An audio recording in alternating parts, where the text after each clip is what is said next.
peak its potential. Elijah, he told me to keep it on simple. These instrumentals I speak to your mental. Red. Back in the booth, rap to the youth, they was lacking the truth. Rap to the seas, they was lacking the roots. Smoked all the trees and they snacking on fruits. Bed, attached to my roof, detached to the roof on the back of the coupe. Back from the future, I'm back in the red and the blue, yeah, I'm back on my snoop. Niggas be biting, they cracking, they tracking, niggas be capping, they lacking it. Put a toe tag on the back of they boot. Battle with nukes, I'm attacking they troops. I wrote these bars in Sumerian text. The legends of Mu, I'm Sumerian sets. It was written in Targaryen text. Came to conquer all my variants. Yeah, we got it going on. I bring my niggas together, we transform and become the Voltron. Yeah, we hit a right all or wrong. Hey, yo, we got it going on. Yeah, went through the fire, but it lit up my fuse. I'm blowing up like a bomb. Introduce you to God. Back on the mic, was dead on my back, now I'm back on my life. Came back from the future, went back to it twice. When I rose out the grave, they say that dude is Christ. I'ma shine like a star, I'ma twinkle, twinkle as I light up the sky. The whole world was watching on the night I arrived. The Messiah's here, I guess it's finally time. I swear that I hear every prayer that you say. I was there every day, I was still everything in the world. Chat, what the hell? Really? Whenever they got a pillar at the Vatican. Pope Pablo, where you at? You either fight or run. Life a game, I feel like I won. Hey, yo, we got it going on. I bring my niggas together, we transform and become the Voltron. We hit a right all or wrong. Hey, yo, we got it going on. Yeah. Went through the fire, but it lit up my fuse. I'm blowing up like a bomb. Introduce you to God. From the quantum shadows, a traveler emerges. Fly Sinet, the multi-dimensional hacker, living his hero's journey. He joins the Pantheon at AI Masters Workshop, November 1st and 2nd. Hosted by 363 Empire, with Red Pillar and Seven Bomar. Tickets, lock yours in, now. This is the law of mental command. It is the understanding that you are not a victim of your thoughts, but a commander of them.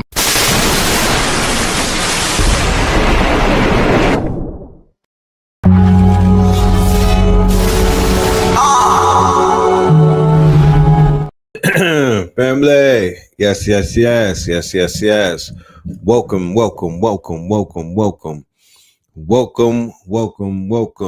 to another Melanin Mondays. You are now rocking with the best. Yes, this is your host for the evening, Brother Red Pillar, and I am in the building, soon to be joined by my guest for the evening, the good brother Hitsuyo.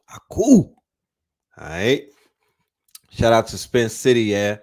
Y'all give a shout out to Spin City, yeah. You know what I'm talking about? Y'all make sure y'all give a shout out to Spin City, yeah. His birthday just passed. His born day just passed. And we did it up real big in the A with the legend. All right. And we was also joined by Copper Moon, the beautiful Copper Moon, and her daughter. They pulled up as well and whatnot. You know what I'm talking about? So, man, we got to give a big shout out. We're going to talk about this whole strong and Red. You not tired? You not tired? No, I am not tired. I waited my whole life for these days. I waited a whole life for times like this. Could have rhymed like this. Matter of fact, with rhyme like this. You got to get ready. You got to be ready so you don't got to get ready. You know what I'm talking about? But nah, I 2025, can't even sleep this year. You know what I'm talking about? It's so lit. You can't even sleep this year. You know? So yeah, keep giving my dude Spin City his flowers. You know, the birthday, the Scorpion King. Shout out to Jefferson, the Scorpion King. Let me see if I got a clip for y'all. Take y'all on a little personal journey so y'all could tap into the energy that we were working with the other night. I wasn't really filming too much though.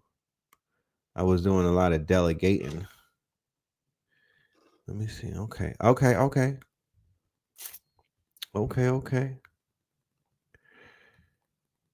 We got something here. Houston, we have footage. You dig? Woo! The virtual Bobby Hemming. I know the whole world started hearing about that on Monday morning. I heard the buzz in them YouTube streets. They was talking about that Bobby Hemmett resurrection and all of that. The virtual Bobby. If y'all did not come to the workshop, and I don't want to create no type of FOMO and whatnot, because I'm just not. I don't want to be deceptive. But god damn it, you missed something, man. Y'all missed the moment right there. You know what I'm talking about? You don't want to miss too many more moments like that. You don't want to keep missing moments, man. You don't want to be a part of the regular public chatter. You want to be, you want to tap into what we're doing on the private side of things. You feel me? Behind the paywall, it goes down. Putting on, once again, this brother puts on some of the biggest events in our community, and this Saturday was no exception. I think this might have been one of the biggest events in AI, not just for the conscious community, you feel me? Not just for the conscious community, but for melanated people. I don't know what they doing over there in on the European side of things. Shout out to all of my Europeans getting busy with the AI and whatnot. But I know on this side, to teach our people the way to navigate and the way to utilize, and a lot of jewels and whatnot. I haven't seen that on this side of town. Just keeping it a buck. You know what I'm saying? Hold on, let me see something. I gotta remove some of these videos before I get the other one.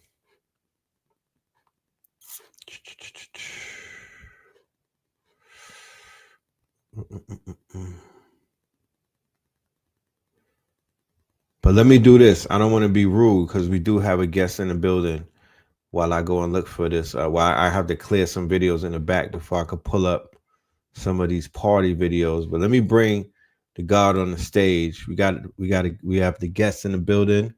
Without any further ado, ladies and gentlemen, I want to introduce to you our brother, none other than the God, Hitsuyo Aku, in the building. Live and direct from the mothership. That boy be on some other shit. Hitsuyo Aku, sovereign identity architect. At your service. Back again in the black vans. Damn. Shout out to the God body, man. How you been? Mm-hmm. I've been good, man. Working, getting things together. Just getting ready, gearing up for the course we got going. Super excited. The AI Masters was just fucking legendary. Thank you, my brother. That homage to Bobby, I love that shit. I do.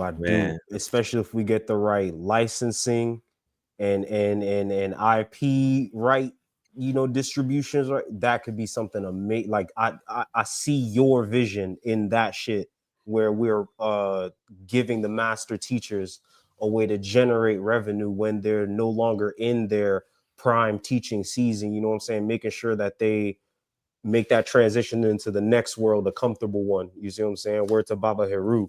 So I definitely love seeing that for real. Like that was beautiful with the. So yeah. And I definitely concur with the observation that you made about the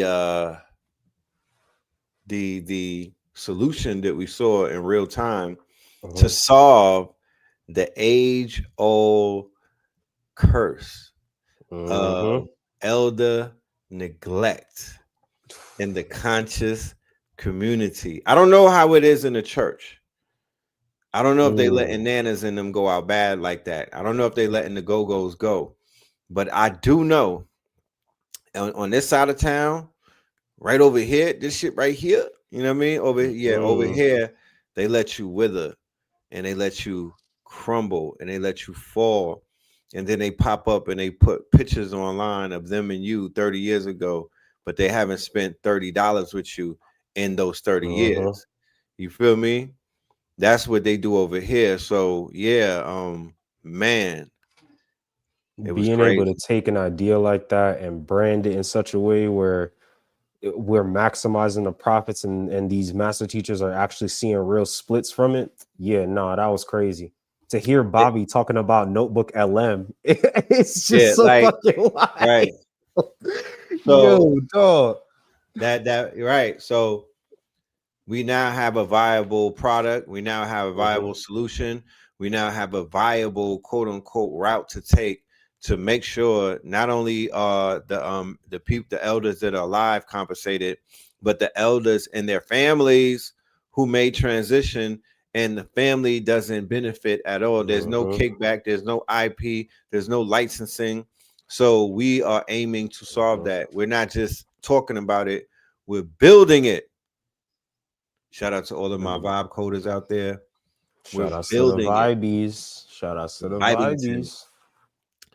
So real quick, before everything is said and done, because there's some people that was not there and whatnot. There were some people that did not see what was taking place. So I don't want anybody in the audience to feel left out. So real quick, y'all, I'm going to just go ahead and hit y'all. Before I hit y'all with that, we got to let y'all see what was going on in the ATL with the guards.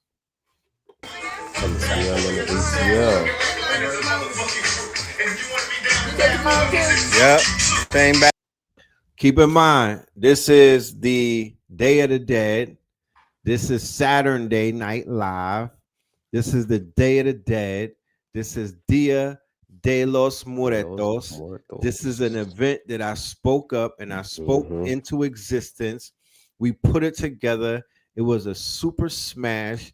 And then we doubled it up and we celebrated Jefferson and Spin City's birthday at the same damn time.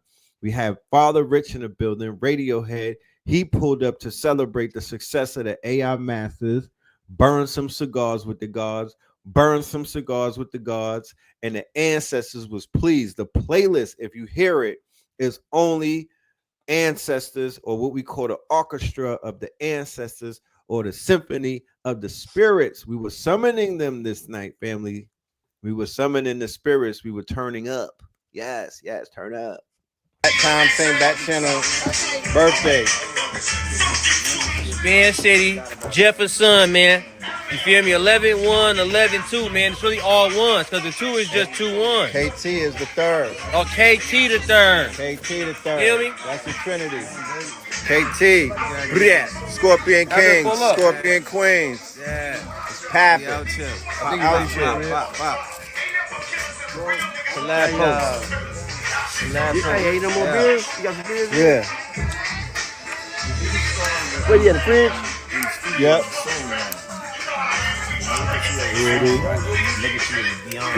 Radiohead, the God Man. The Tobacco Chief. Tobacco Chief. Tobacco Chief. Big Chief. You know what I mean? Shout out Big to Honduras. Tobacco Chief. Shout out to everybody. Honduras, we doing it big. Shout out to Mo. Mo pulled up on Sunday and whatnot. Yeah, so that was just a little, you know, I want the family to get used to seeing celebration, get used to seeing. I don't know what Black Boy Joy is, but I know what Black God Joy is. Get used to seeing that. You know, these are some of the things that we should be comfortable seeing in each other. Black gods enjoying themselves, you know what I'm saying? Celebrating one another, you know, toasting the life. You know what I'm saying? So for all of the Scorpios out there enjoying a day and being celebrated, because that's important, you know, being celebrated and celebrating, because that's why I did that. I want Scorpios to feel celebrated. They don't get celebrated enough.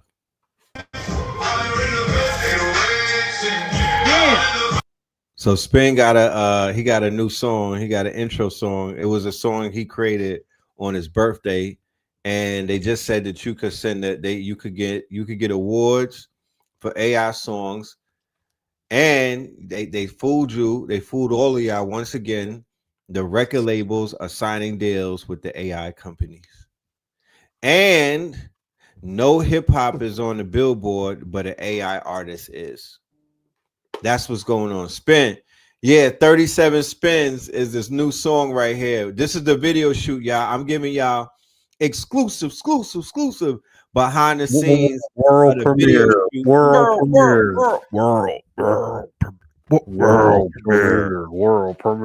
Yeah, I'm Going talking about. crazy with him spin. I see you, bro. Spin getting his spin.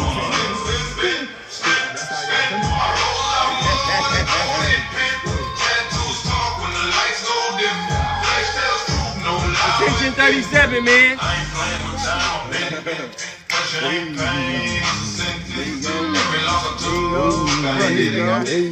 of it. All of it. Come on.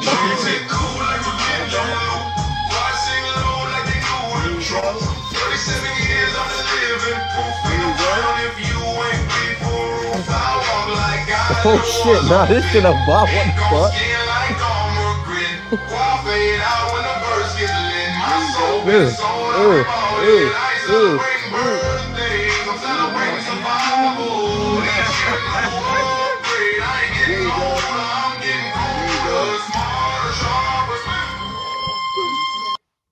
Nah, I ain't celebrating birthdays. I'm celebrating survival. Crazy work. Bars, you feel me? Bars, nigga. Bars. God damn. Yeah.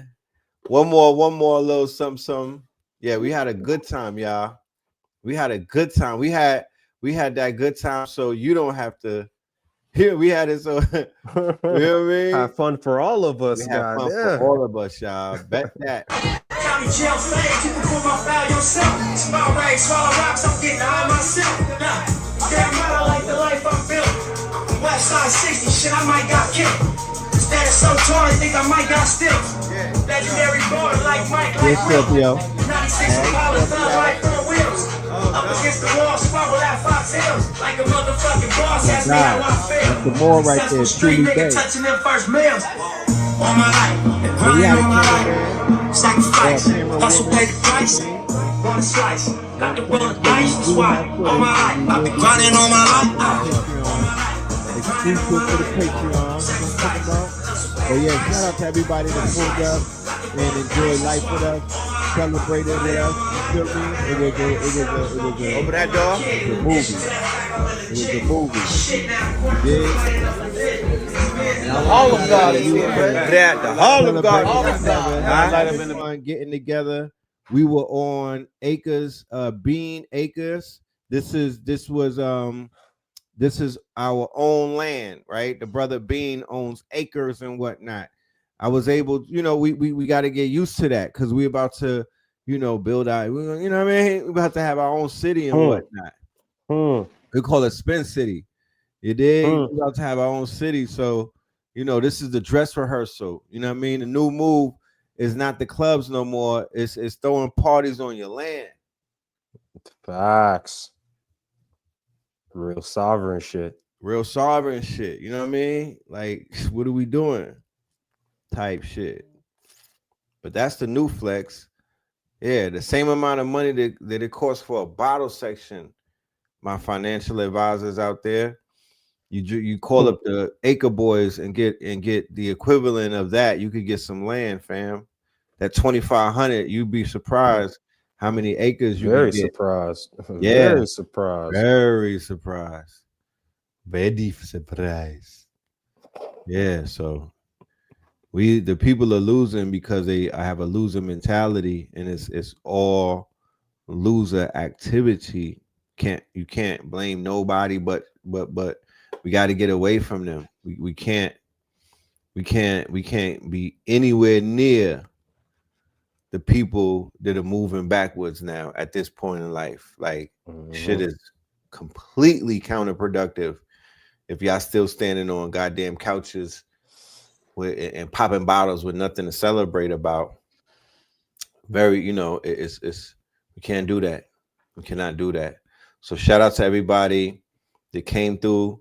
Shout out to everybody that was in the workshop. Shout out to everybody that's in the Discord, and we let the Discord know this. The 1,000 plus brothers and sisters who were in attendance on Saturday and Sunday. The game has just began. Y'all all was able to get the download collectively. Now the Hunger Games begin. Now the Squid Games be. Yes, at this point, it is time to play motherfucking ball. So I'm going to make an announcement in a little while about what we have coming up and what we're doing. But in the meantime, between time, I'm going to play the intro. What I came in, my little intro video that we opened up our segment on Sunday at the AI Masters. Let it ride, y'all. Check this out. Oh, yeah.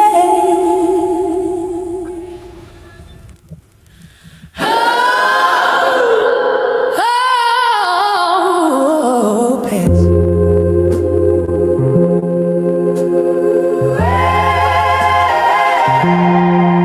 3C3 Empire presents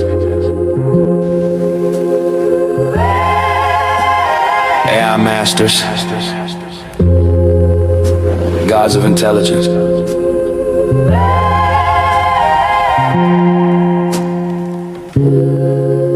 Red Pillar, Savan Bomar, initiate sequence. We in the Aquarian age, wave riders, data engravers. Pull code from the dark side, mask on like Lord Vader. Chosen ones, open lungs, breathe light through the cadence. Ontologies align, truths form, not its fragrance. Get rid of, operator, destroyer, we rotate it. Demon method in motion, the algorithm gold plated. We vibe code with the vibes, turn the signal to a saber. 3C3 Empire, original black god, the maker. Yeah, age of the water bearer, torrent bearer, Aquarius, fathometrics, pelametrics, futures, oracle. Clearly I thread ephemeris to emphasis, been rhetoric with praxis, been Pegasus into Pegasus, whales, winging Daxis. I map the mappings of metacartographers, atlas with a lattice of patterns, baptizes math into practice from the dark side of data, black box, saber hum. The dark matter or matter that patterns the pendulum. Ontology over gossip, what it is, not what it seems. Being bleeds in the boolean light sticks between beams. I pass the paradox where epochs more than teleport a metaphor through a quantum corridor. Cipher a seraphim scriptures margins, separate ducts of Aquarians. Flood the dry garden, I scope the silence, the signal, scope the signal, the form. Conduct the storm to the code, conducts the norm. We in the Aquarian age, wave riders, data engravers. Pull code from the dark side, mask on like Lord Vader. Chosen ones, open lungs, breathe light through the cadence. Ontologies align, truths form, not its fragrance. Generator, operator, destroyer, we rotate it. Demon method in motion, the algorithm gold plated. We vibe code with the vibes, turn the signal to a saber. 3C3 Empire, original black god, the maker. Yeah, red pillar with the sigil, Mars metal in the metal. Saving boomer with the measure, mind pedal to the pedal. Spin city in rotation, gyroscopic revelation. H factor in the fraction, raising human calibration. Hitsuyo, I cool the discipline, the duty through the doing. I align alignments where the room keeps renewing. Fantasy dealer ends in the street factory of the myth. Where the blueprint person, universe and markets it is glimpse. I'm a Nagu star, algorithm with rhythm, a prism of prisms. Demon and the demon says coming through lyricism. This the demon method of progression. Shingle red spark, operator, art, destroyer, self-correction. We vibe code with the vibes, low noise, high fidelity. My pen is an assembly line for density and clarity. When legends walk the corridor, the doors glow indigo. We wrote tomorrow yesterday and called it infinite flow. Make worlds, Make sure, ring destroyer, regenerate. Dab to an O, return to the node. Damon in the low, watch the logos decode. I pull the pieces from the ether, then I lace it with procedure. Turn a seeker to a speaker, then a speaker to a teacher. 3C3 on the crescent empire. Woo! Oh nah. Man. Oh God nah. damn. Yo, red. Yo, Hold on, bro. I don't need. Bro. Yo, What the fuck? I didn't even see that on Sunday. God damn. Hey yo. Hey yo, I'm dead ass. I didn't even see that. Nah, on Sunday. bro. What the Nah. God damn, man. Yo, what the fuck? The lecture was on Sunday at 12. I might have made that at 10 a.m. on Sunday. Dead ass. Something got into me. Bro, ain't no one fucking with you right now. Ain't no fuck with you right now. I dog. broke day. Like I didn't go to sleep. Like I went from Saturday straight into the lecture. Like I did not take one break.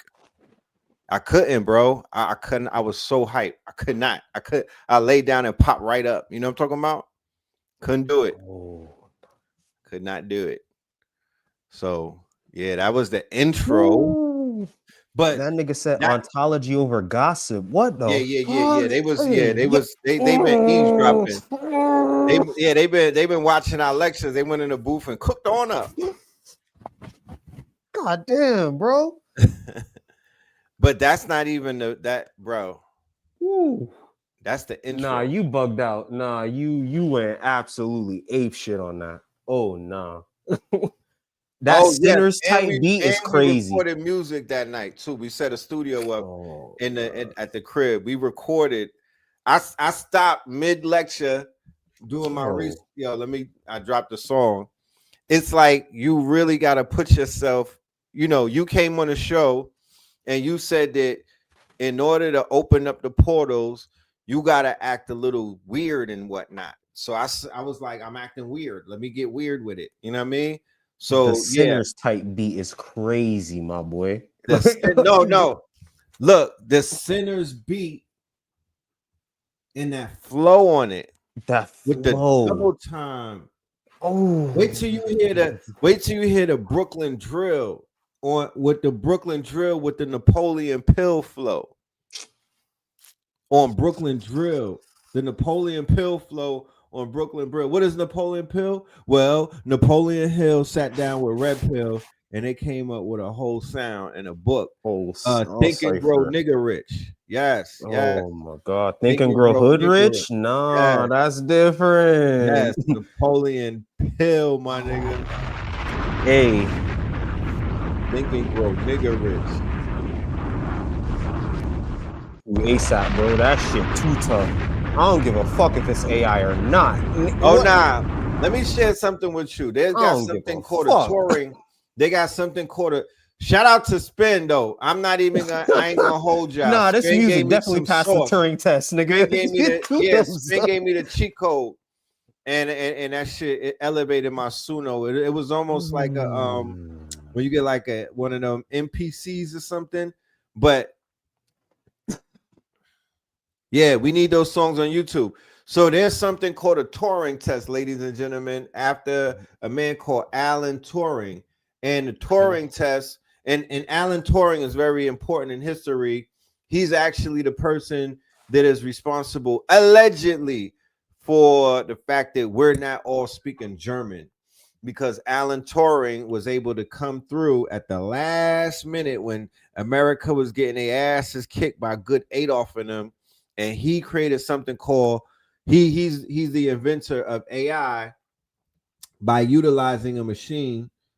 I think it was called Elisa, but regardless of that, he came up with a machine that was able to crack Morse codes that the German U-boats were sending, and then they were able to hack the signals, and then they sunk those U-boats and simultaneously began to win the war, and then the bombs dropped, and the rest is history. But Alan Turing has a test called a Turing test. Yeah, the Morse code. He's the Morse code breaker. And the Turing test is to determine if something is AI or not. Now, throughout time, people have been passing the Turing test because it's been rather easy to determine if whatever you're interfacing with is artificial and whatnot. Like when you're calling a call center, and you speak into a robotic voice, you're familiar with that. You're like, talk to agent. What the Turing test is that you can be fooled now, and you don't know that it's AI talking to you, and that is failing the Turing test. Now, once you fail the Turing test, it just gives them further proof that they are headed in that quote unquote. Their aim is to create synthetic life forms so real to the human senses that you are fooled by their presence, and they cross what is known as the uncanny valley. Facts. And you fail the Turing test. Now they cross the uncanny valley with visuals. You could be fooled with the visuals. Then they crossed it with the video, because visuals and video is one thing. The pictures, they were able to perfect the pictures to where they put two pictures next to each other. They put up 100 pictures side by side, right? 50 times. And they were telling people, pick which ones are real, which ones are AI. The majority of people taking the test failed the Turing test on visuals, on pictures, on static images. Then they created the moving images with VO 3.0. That was very realistic, hyper realistic. People were failing. They were failing a little bit with MetaHuman, with NVIDIA coming out with that like a while ago. But VO 3.1 and Sora 2 helped them cross what is known as the uncanny valley. Now, once you cross the uncanny valley, it's no uncrossing it. It's like crossing the red desert sands. Once they cross the uncanny valley and they could do a deep fake and they could fool people, we now live in a new reality. It has to be redefined. I wouldn't say the simulacra is the complete definition of it. However, it has been accepted by the majority of society that, you know, that it's an agreed upon definition that, yes, this is what they speak of the four layers in society, where this is basically assimilation. And not in the manner that where it's not provable. Go to Walmart. That's not what fruit looks like on the farm.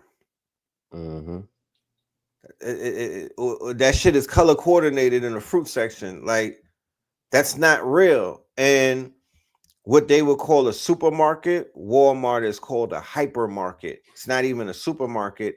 It's a hypermarket, and the Waltons are in bed with the Disneys, and they're in bed with other of these elite oligarch-like families, and they help to create hyper reality, the simulation, and what they call the quote-unquote simulacra. So that's what that is, right? Yeah, man. But the Turing test. So the audio. Now we have crossed with audio. They are failing the audio Turing test. And Suno 5 is outputting songs that are sonically better than what SoundCloud rappers are currently producing. Not to take anything away from the classics or the veterans or the golden era, but they are smoking them SoundCloud niggas immediately. They're gonna have to step it the fuck up. We might, yeah, and this is where I see AI really creating a boom in human creative intelligence, because now you really got competition. You already had it before, but it's easy to like ignore that competition. It's easy to ignore the rest of the market. It's easy to lock yourself into an echo chamber and feel like you really are. Not no more. Not no more. We're gonna talk about it. You gonna need a solid moat. You're gonna need a solid moat to defend your castle, because the motherfuckers that's using this shit that got creativity. Yeah, they're coming. They are. So let's get into this, man. I got some. Yeah. I'm gonna sit back and let you cook, ladies and gentlemen. Because of my time constraints yesterday, I did not realize how fast 4 hours just literally evaporated. I wanted to bring H Factor on. I wanted to bring Giant on. And I also wanted to bring Hitsuyo. You know what I mean? It was almost like a symphony type thing. You know, like a summer jam when Jay brought out MJ and all of them. So what I have over here is a network of very, very, very talented, you know what I'm saying, very determined, distinguished gentlemen, you know, goddesses and gods as well. So I just want the world to see that, and I wanted them to see our network, these KTL All-Stars, but time restraints kind of like restricted that. I had a 20 to 30 minute video that the good brother put together that I was going to premiere at the lecture yesterday, and I'm going to do that tonight. So and then to be honest with you, I had about 100 slides that I didn't even get to touch on. So it is going to take place in the Discord. We will continue to do what needs to be done. We will continue to teach. We will unpack and add value and, just get everything out. So that's what y'all have to look forward to in these next 2 weeks inside of the Discord. We are going to be cooking. And when I say cooking, I mean with fish grease and Cisco. You know what I'm talking about? So everybody who's in the Discord, don't go nowhere. No. This Just is not the because the time. workshop is over, right? Don't cut your legs off. Don't cut your nose off to spite your face. Do not, I repeat, do not drop the ball and miss out on the best part of the whole entire workshop, which is getting in the Discord after everybody took the workshop. After the party is the after party, man. After the party is the after party. I know that the meet and greet is great. You get to take pictures with Chris Brown, but what about the Chris Brown pictures in the after party? Yeah, they look different, right? Okay. That's the difference. The difference in what we're talking about is Chris Brown meet and greet pictures and Chris Brown after party pictures. Yeah, it should hit different, don't it? Okay. So the after party, these next 2 weeks are going to be a fiesta. You feel me? I'm bringing in the hitters. We coming to paint houses. You know what I mean? Get your portfolios ready. Get your portfolios ready. Yeah. We coming to work. So let's go. Let's work, man. I'm gonna give you the floor unless you need me up here. You good? Or you we gonna play the video and then we're gonna pop actually back up, right? I want to jump right into that and we pop back. Yeah. World premiere. This is my latest video, my latest addition to the archive. It's short, it's sweet. This ain't gonna take 3 hours of explanation. So just understand I was getting to the point, I was getting to the bag. And this is AI is the tool, not the strategy. AI is a tool, not a strategy. This falls in line with the branding conspiracy. All right. We have to understand that AI is not an inventor, AI is an amplifier. AI does not generate meaning. You generate meaning. Your soul, your experience is what gives real value to a business. Then you put AI on top of that. Then you plug AI into that. You plug it into a system, and then it scales that meaning and value in a way that allows you to 10x whatever it is you already had. But if you don't got a system, then trust me, you can't 10x zero. All right. Let's jump into that real quick. See if I can. You can go ahead, bro. I don't think I can play it from my side. Gotcha. Oh.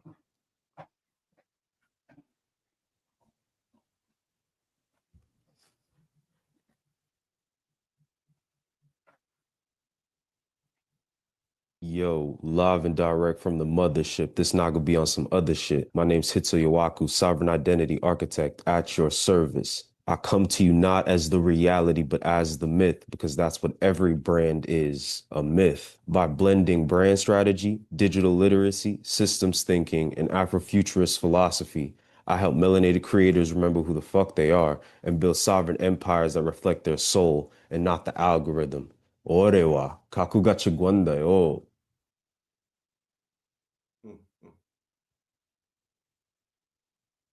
Look around the internet right now.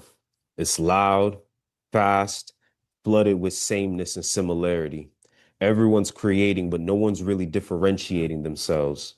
We're living inside what I call the bizarre bazaar, a hyperreal digital marketplace where human attention is the new currency and identity is the product being sold back to you.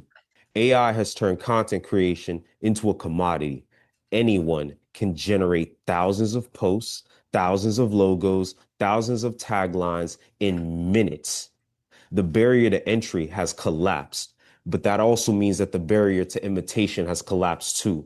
The bizarre bazaar rewards volume over vision. It doesn't care who made it. It only keeps scrolling. This is why so many creators, founders, and brands are stuck. They've adopted AI faster than they've defined why they exist. They're automating confusion at scale. AI didn't make this problem, though. It just made it impossible to hide anymore. And with that said, AI isn't evil, but it's neutral. Neutral in like the sense of fire. It amplifies whatever system you give it. If your system is incoherent, it scales your chaos and incoherence. If your system is strategic, it scales your sovereignty. So before we talk about prompts or platforms, we have to talk about architecture. Because in the bazaar, everyone has access to the exact same tools.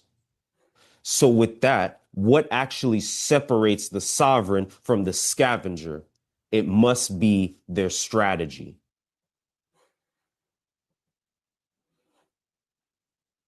We're going to expose the illusion that keeps so many creators stuck. The belief that AI can replace identity, because it cannot. And trying to use it that way is the fastest route to becoming invisible.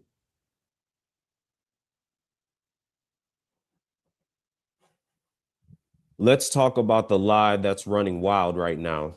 The idea that AI will save you time, build you a brand, and make you unstoppable just because you're using it. That is an absolute illusion. AI doesn't save time, it multiplies your output. And if your direction is unclear, it just multiplies all of your mistakes at each step of the path. AI made it easy to create, but it didn't make it easier to matter to an audience. Every platform is flooded with what I call synthetic similarity, posts that read like they were created by the exact same ghostwriter.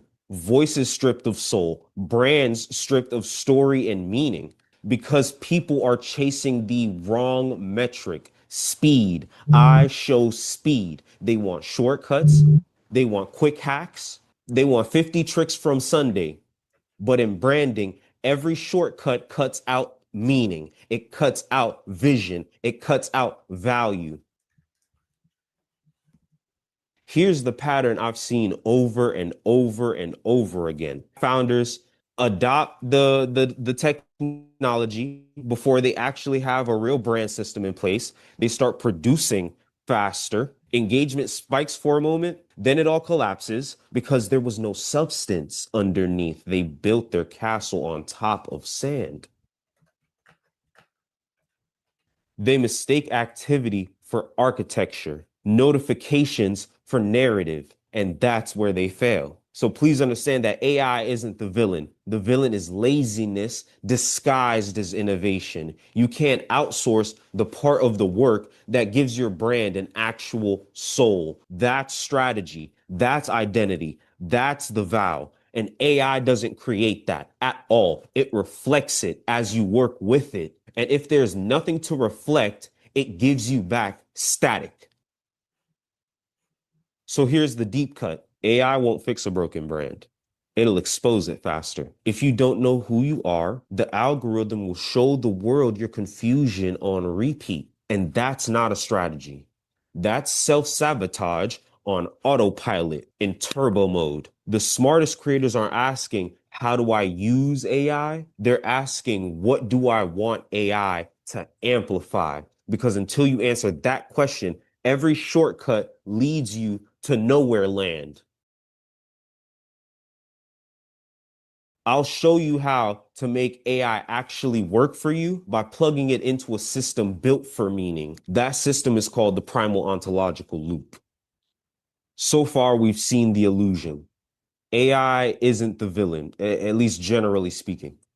The real problem is using a machine without a map to guide you. What you need is a system that can hold your creativity, your identity, your tools in one coherent flow. That system, again, is called the primal ontological loop, or the POL for short. The loop itself has 4 stages. 1, tool. what you build or use to create change. 2, expression, how that tool feels and communicates.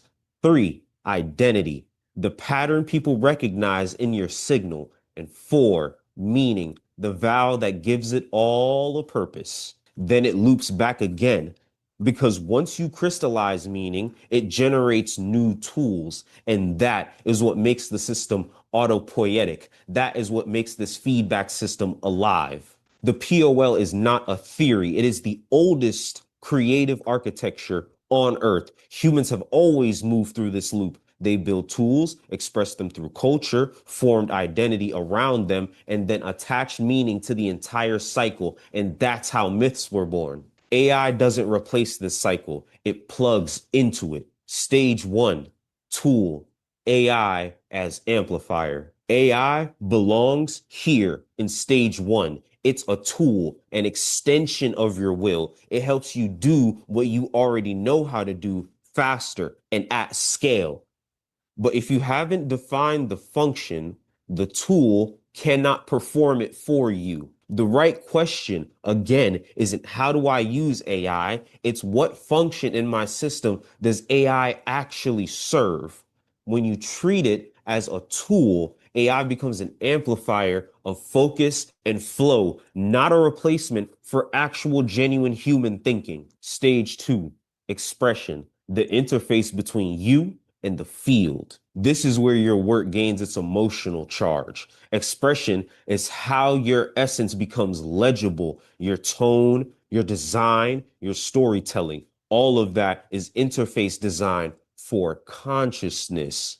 So if the tool is the hardware, expression is the UI, the user interface. This is where you train AI to mirror your tone, your aesthetics, your mythic rhythm, not to sound like everyone else, but to speak in your frequency and in your cadence. Stage 3, identity, the signal that holds the pattern. Identity is the pattern people feel from consistent expression. It's how your brand becomes recognizable even when your logo isn't on it. Here's where the feedback loops matter the most. Every interaction, that means every comment, every email, every repost, every retweet, etc., etc., etc., is data showing how the world reads your signal. If your brand feels fractured, it's because your loop is out of sync.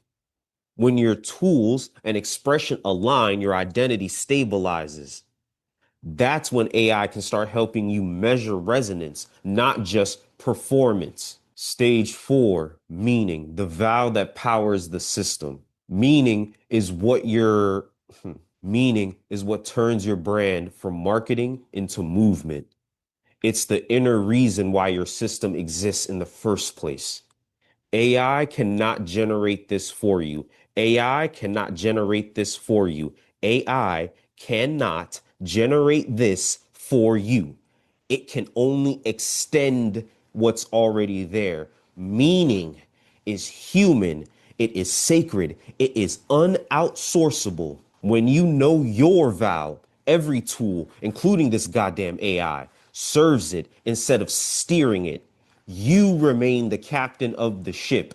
Meaning is the firewall that keeps automation from turning into assimilation. Once you've gone through all 4 stages, something really powerful happens. Meaning then feeds back into the tool stage. You retool, you refine, you reinvent. Each loop sharpens your sovereignty. AI then evolves with you, not ahead of you. That's how you stay human in the machine age. Well, look at what happens when you skip this process. The real world cost of letting AI define your direction instead of amplifying your design. Because in the bizarre bazaar, the ones without systems aren't creators, they are inventory.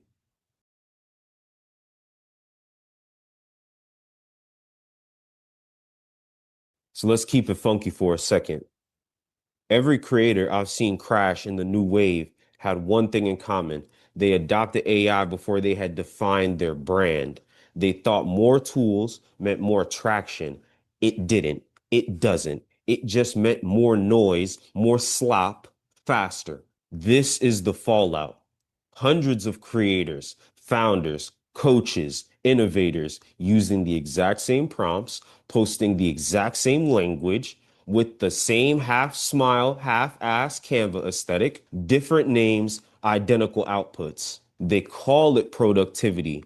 I call it mass self erasure. When you skip brand strategy, you lose your compass. You can't find your voice, and AI can't find it either. So it'll borrow someone else's. And the more you post, the faster you disappear into the similarity, into the simulacra, into the hyper reality. You get swallowed up. You don't stand out. You blend in, then fade away. Your engagements are going to drop. Your followers will scroll past. You start second guessing yourself. And so you think that you can prompt harder, but the prompt wasn't the issue in the first place. It's the absence of guiding principles. Let's make this real for a moment. For almost 10 years, I was collecting skills like artifacts, writing, design, teaching, tech, software engineering, energy work. I had talent out the wazoo, but no goddamn system. I could build you anything, but I couldn't coherently explain who I was or what I stood for. And that is what ultimately kept me invisible.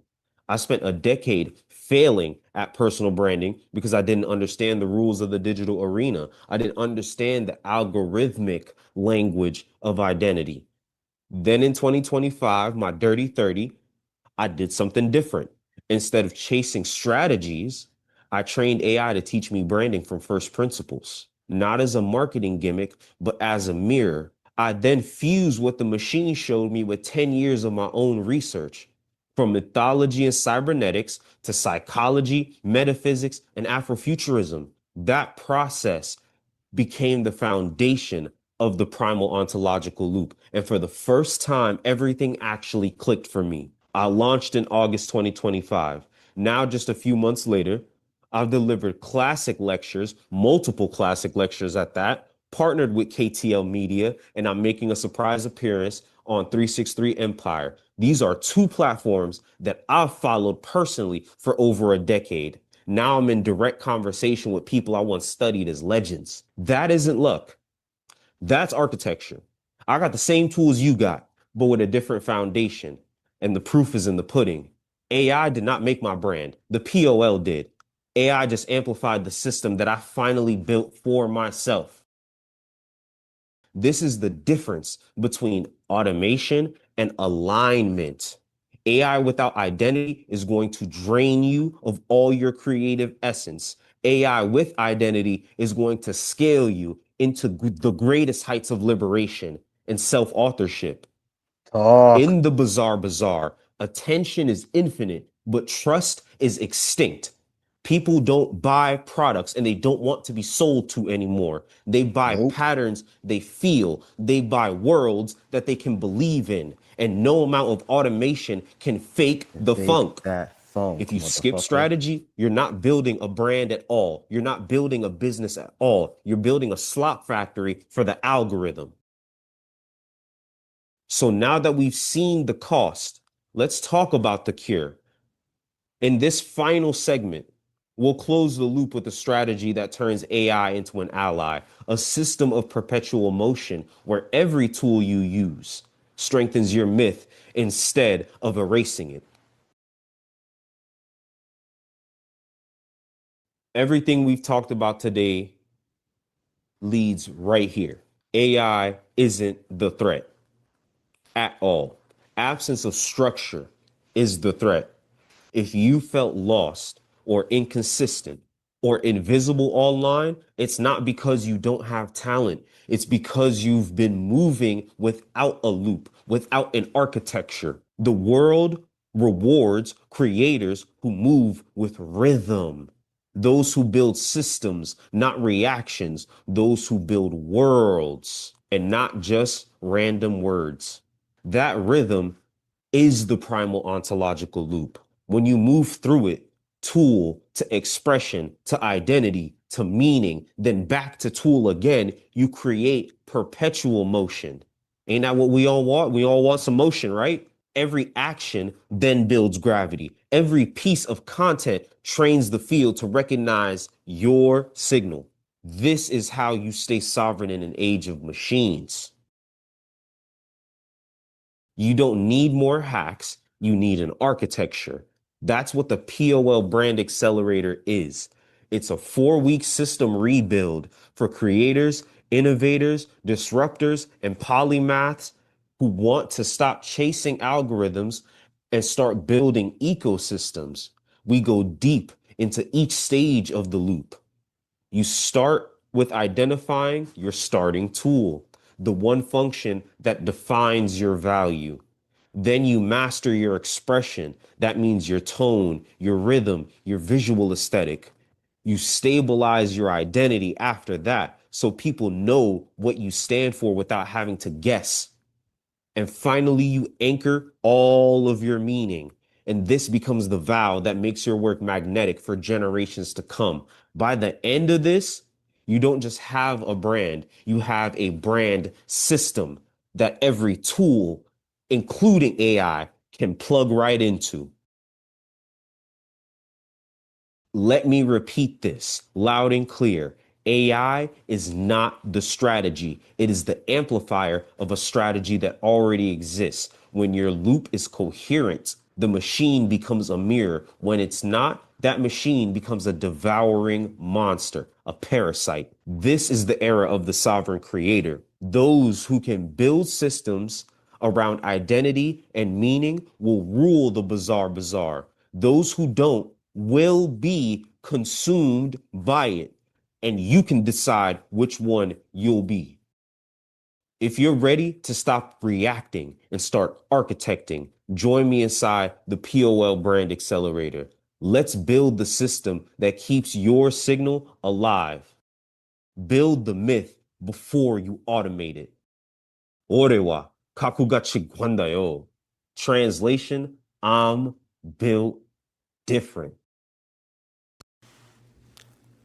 Now, with all of that out of the way, I wanted to take a quick step into my portfolio just so the family going right can into my really motherfucking see portfolio. what my Don't ever play with the process works. looks We like. bringing Of proof. course, I can't go full in detail with it, but just take a look at the care and the attention to detail that comes, the quality of outputs that come when you actually take the time to develop a proper branding system in order to build and perpetuate your business.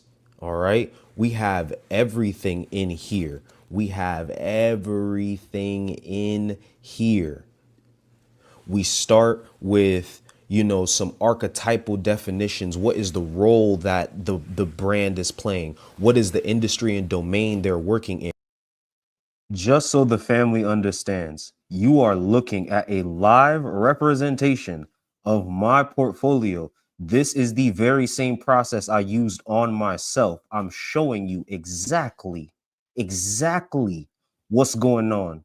Ain't no man behind the curtain. Ain't no Wizard of Oz shit. Ain't no grifting about nothing, nigga. You can see how I did it for myself, and then you'll see how I did it for my first client. And we gonna have to talk after that, because you niggas on some Charlie Kirk shit gonna have to prove me wrong. I promise you. We're not playing. We got solutions. We got answers. We've thought about how we are going to approach our integration of AI into our business strategy, into our marketing strategy, into our advertising strategy. This is how you save yourself hundreds of thousands of dollars in lost opportunities, wasted time, and for naught energy.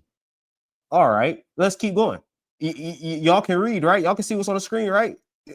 Check me out. And what is the challenge? Where are we starting from? What is the focus of the concept that we're building?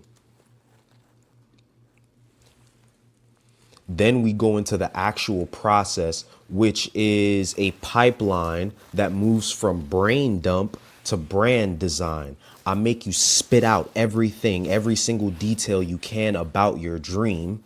And that's the starting point where we begin to do the excavation of tools, where we begin to learn the seeds of expression. We begin to see the imprints of the identity that you're trying to generate, and then the meaning that it's going to push into the world. This is the process that actually allows us to do that.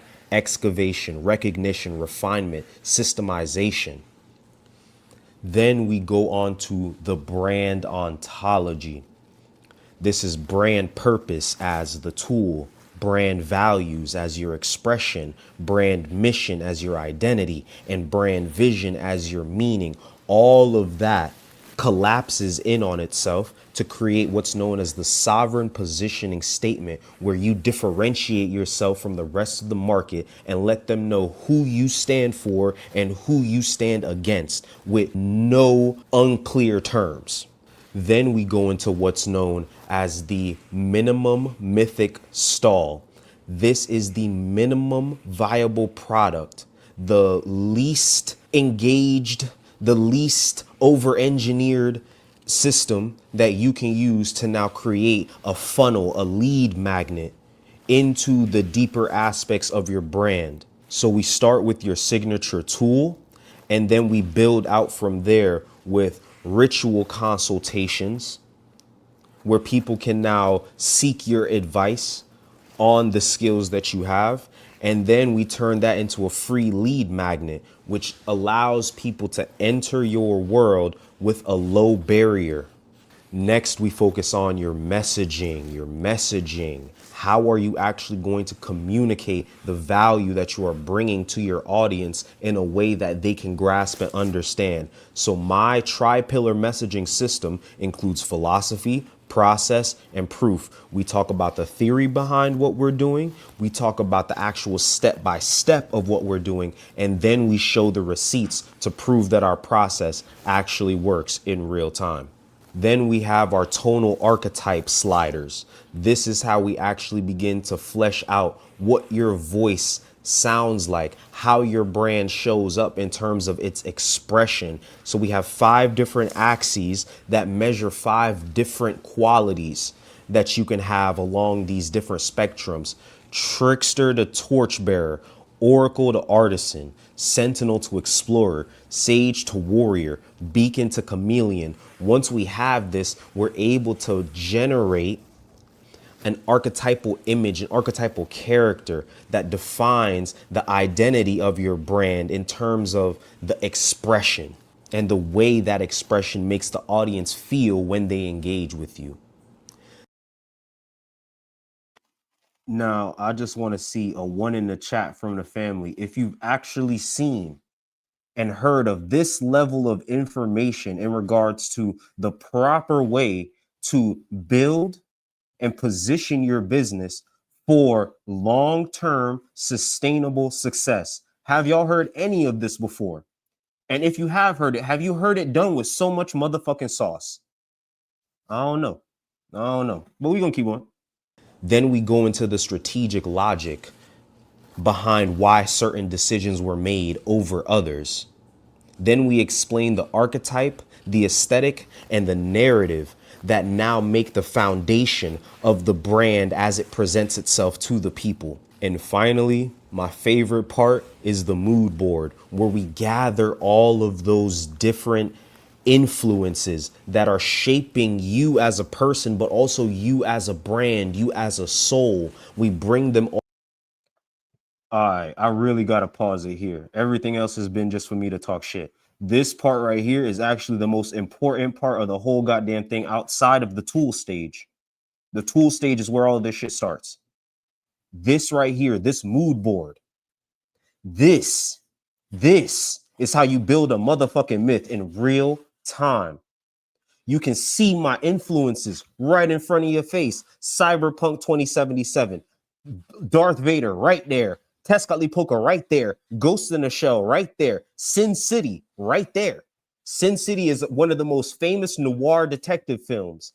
Darth Vader, I fuck with the dark side of the Force. Tezcatlipoca, you know what it is. Cyberpunk, and I over here mixing up the new levels of futuristic technology with the old shit. Ghost in the Shell. I love anime, nigga. I could have put Blade in here. I could have put Matrix in here. I just had to keep it chill because I only had this much space to actually create the mood board with. But you niggas is not playing with me when it comes to this. This is what it takes to build a brand. This is what it takes to build a business. If you ain't got all these steps, I promise you, the AI ain't gonna help you. It's not, because you don't even know what questions to ask. You don't. And that's why it's a tool. When a nigga hands you a hammer, they still gotta teach you how to use it. That's why all these tradesmen have apprenticeships. You don't just hand the tool and now you a master with the shit. You get guidance. You get mentored. You get step by step. You get a nigga that's going to slap you upside the head when you ain't doing the right shit. And you know you ain't doing the right shit. You get someone to hold you accountable to stay on the path. This is what it takes. This is what it takes. I got to be passionate. Because look at what they're doing. They have branded you into a corner. They have marketed you into a corner. They have advertised you into a corner. Trump got this shit off of a branding, marketing, and advertising campaign. And now they taking away your motherfucking food. What are we talking about here? Stop. To this day. Word to Darth Vader. Word to Tezcatlipoca. I'm gonna swing the obsidian as hard as I can. We gotta cut this shit out. We gotta snap out of it. Word to Thanos. We gotta snap out of it. Word to the Addams family. We gotta snap out of it. So get weird. Get weird, nigga. You see how weird I am? Look at how weird I am. Look how proud I am to say I'm this weird ass nigga. I think I can run a whole galactic empire.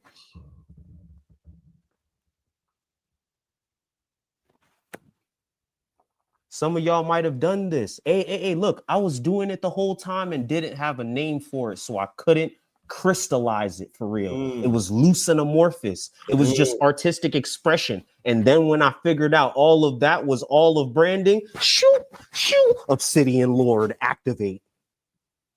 Finish him. Rip your chest right open and carve the heart out. Hold that shit up like Apocalypto. You playing with? Stop playing with me. Let's keep going before I even start doing the most. All into one place, and then we get to see how all of them come together in such a way to, again, build the world that you're going to be inviting your audience to invest in, to join in, to initiate into with you as the mentor, helping them along on their journey, helping them find resolution to pain points, helping them find solutions to problems. And now that I've shown you once, I'm going to show you again. This is my first client outside of myself, Creative Unicorn. The exact same process repeated on her brand, and you can see the uniqueness. You can see the iconic nature of what we're dealing with. You can see the crispness of the brand and the way it presents, because there was a system involved. It wasn't just the AI. The AI only helped me speed up the process of how the system is applied to a brand. You can see all the same things that I showed you with my brand as the example. You can see it right here, and you can see it in real time, moving, helping someone real accomplish their dream, their mission, and their dream and their mission is completely different than my own. They're into creative directing. They're into crystal wrapping. They're into early childhood development. You can see that in the way I decided to build out the brand, the bright colors, the cartoon aesthetics. You see what I'm saying? Drawn on the childhood nostalgia of Creative Unicorn herself, who was born in the early 80s and had her coming of age throughout the 90s. This is what we do, and this is how my process works in real time. Like I said, Orewa kakugachi gwandayo. I'm built different.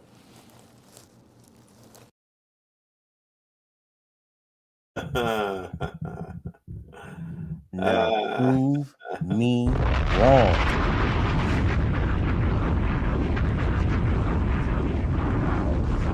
Y'all want to talk AI? Yeah, now you got me spilling away, man. God damn. To this day. I feel a loss. Like that was supposed to play yesterday. That was supposed to play yesterday, but I'm look, ancestors. We here Watch now. over me. We here now. You know what I mean? Ancestors cover me. You know what I'm talking about?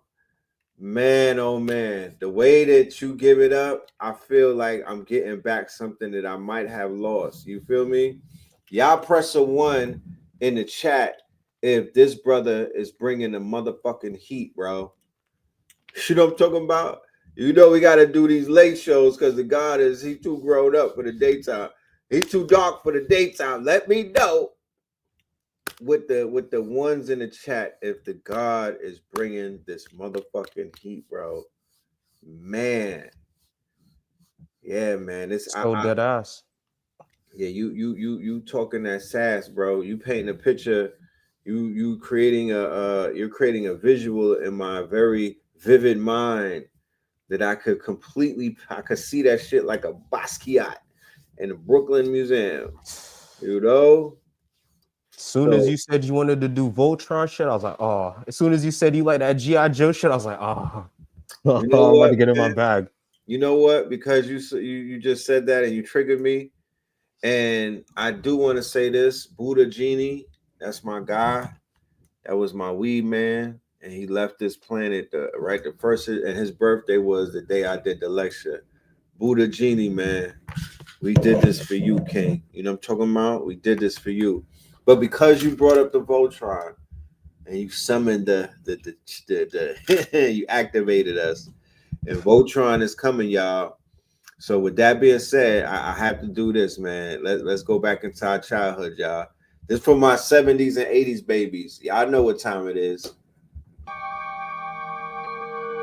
From days of long ago, from uncharted regions of the universe, comes a legend. The legend. Wheel up, Bumble. I don't want to hear from nobody born post nothing. No disrespect, but family.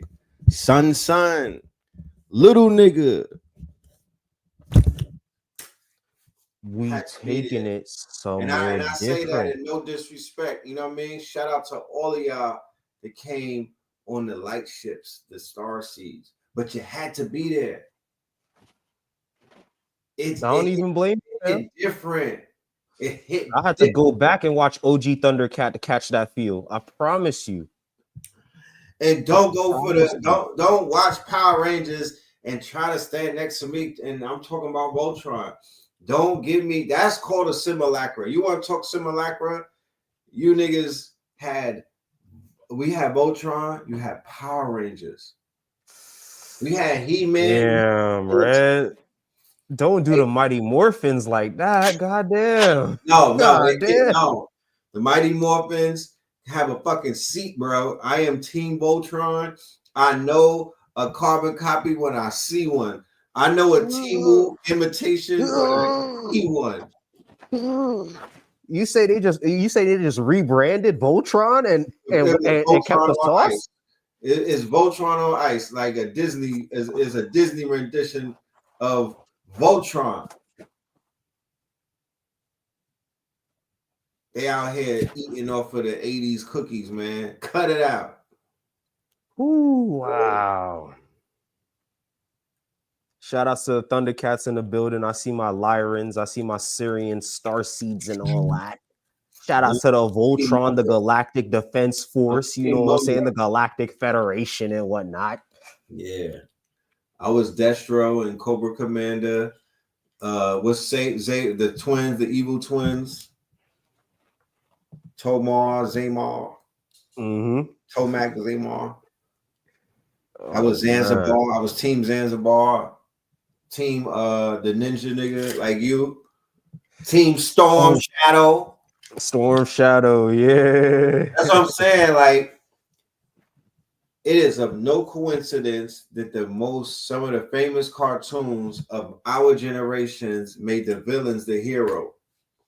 And vicariously in some type of way made it convince our older brothers and uncles and cousins to be villains. Think about it, right? They gave us Mega. They made Destro cool. Huh? They made Destro cool as fuck, They bro. made Destro that nigga. What do you talk? What he had the Baroness on his tail? She always had something on. Yeah, she was always in some designer, some Chanel. You know what I'm saying? You had Cobra Commander was lit. He had all type of shit popping. He was always busy, always in a meeting. You know what I'm talking about? Even homie from Inspector Gadget with the Ron Isley ring on, with the cat, right? They made the villains cool in our era. Don't leave without G-Force and Space Train? Of course not. You know that's an honorable mention. My dog brought up Beetleborgs.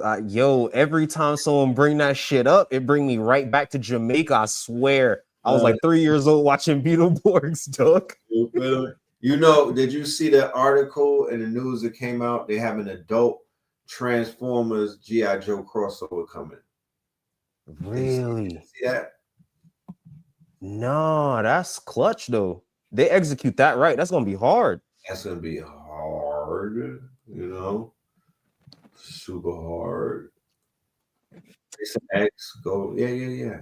We love all. I want y'all to understand the reason why I did this is to show you can be a living legend, a living myth right now. Right now. I shouldn't be the only one like this. This is Afrofuturism at work. You're seeing it in real time. We gonna start coming outside just like this. Look, whatever you want to be, whatever you want to do, you can do it. Make the vision board, start gathering your tools. That's all it is. That's all it is. Like, this is such an easy process to get to. Like, let me not even say easy. It's not easy. It's going to take you hours of time. It's going to take you a full month to really get into the flow. And then it's going to take you another 6 months to really see. Again, you're in a war. This is not for the short term. This is longevity branding. This is iconic branding. Do you want to die like Prince? Do you want to die with that level of clout and a vault full of shit that can feed your family for the next 10 generations because you only ever released 5% of it and you was a millionaire before you dipped? Imagine what that vault can do now that you out the picture. Right.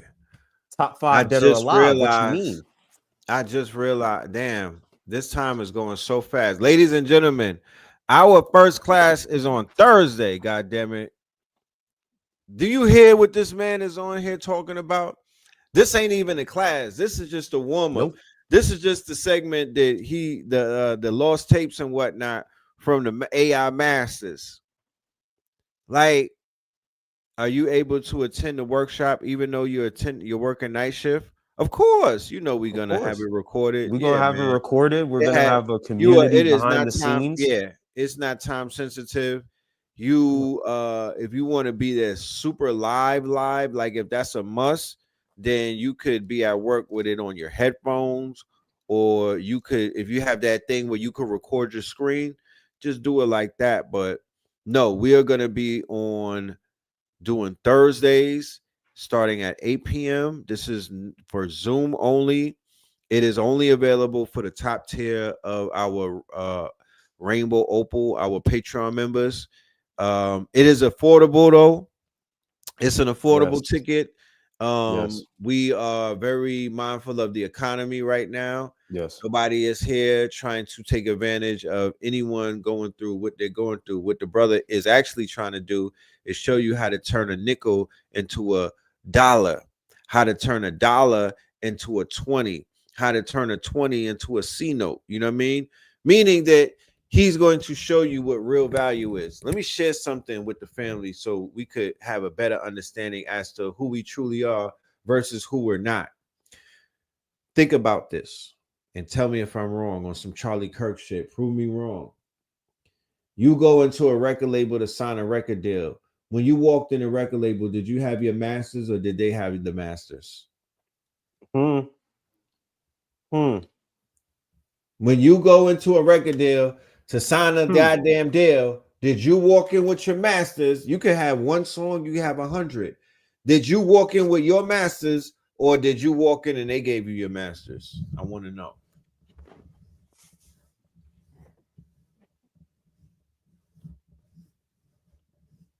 Okay. All right. Okay. I don't want to be too. Don't let that go over your toupee or your turkey, your Turkish purchased hair plug, your hair hat, or your waves or your locks. I don't want to sound. But you walked in there with your masters. You had 100% of ownership of your masters when you were selling out the trunk, when you were selling out of the window, when you were selling. I don't care if you was on a train selling it. You was doing way better than the niggas that got signed. Everybody that got signed got finessed. Everybody that got signed grabbed their ankles and gave up the best part of themselves for a few dollars, my niggas. That is called prostitution of the highest level. The highest order. Of the highest level. They went in there and got checked off, and they sent them out with in lack. They didn't send them out. They they signed them to a deal and put you in a loan and put you in debt. Then they took your masters and gave you a few percentage of it. Then when they sold your one album and you got 0.0000001, you got 1 point off of 100, and a whole bunch of people in the graphics department got money. They got $100,000 to do your album cover when AI could have helped you do it for a $10 membership, a $10 subscription. But see, here's the issue. The value that them music labels have, branding, marketing. That's what they come in at. That's right. Right. That's all they're giving you money for. You, right. And they're daring you to have the cojones, the testicular fortitude, and the patience to learn that shit on your own. How to contact radio, how to set up the tour, how to contact the PD, how to contact the DJ pools.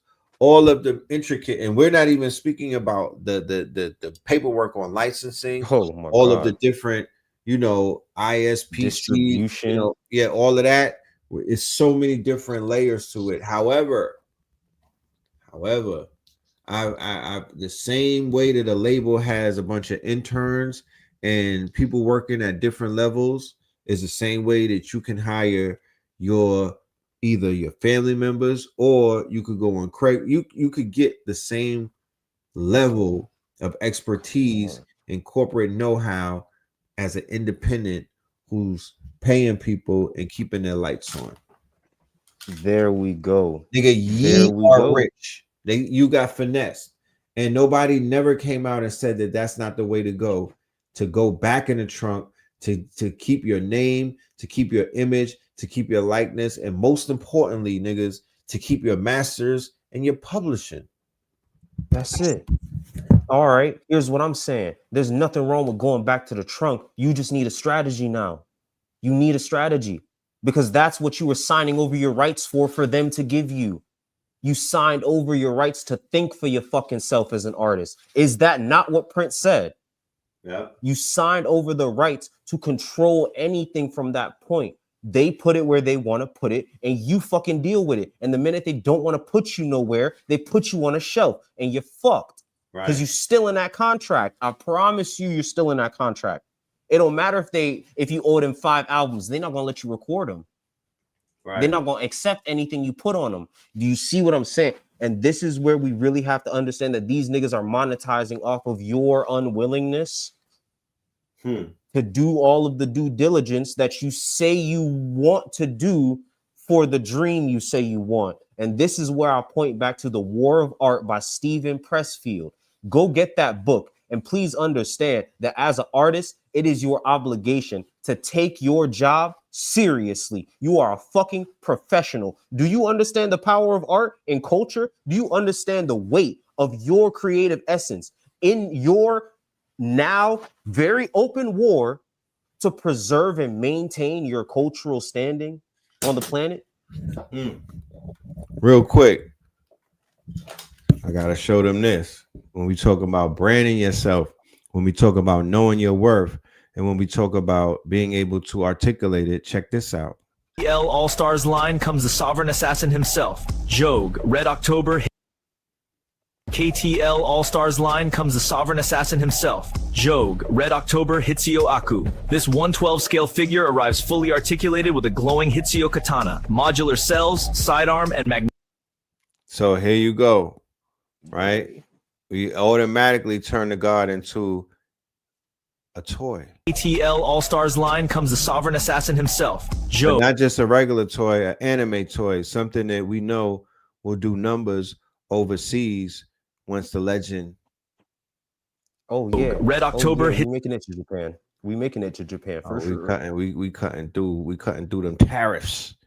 Yeah, Konnichiwa. Yeah. Hitsuyo Aku. This 112 scale figure arrives fully articulated with a glowing Hitsuyo katana, modular cells, sidearm, and magnetic. Right. So advertisement, ladies and gentlemen, some of the things that we should become master teachers on: internet marketing, advertising, and promotions. These are evergreen skills. These are evergreen skills. You could go anywhere in the world, and as long as you can do this, you can find and make a live. You can make a living for yourself. Fuck finding a job. You can make a living for yourself. You can find a job easy with these skills too. Trust me when I say they pay good money. They do. Right. But they just gatekeep the fuck out of it. That's all it is. Right. But because of a lot of the changes that have taken place, I believe that we live in a new era where you hire yourself and you also outsource yourself. There you go. It's really about upskilling and then outsourcing yourself. So the 4-hour work week is a reality. It has became literally, they wrote it into reality. I read that book in 2013 and here we are. So, shout out to the people who have automated companies where they don't do any of the work. And all they oversee is a bunch of robots and agents and AI. They get the opportunity to get their time back. They get the opportunity to live a life. They get the opportunity to be parents again.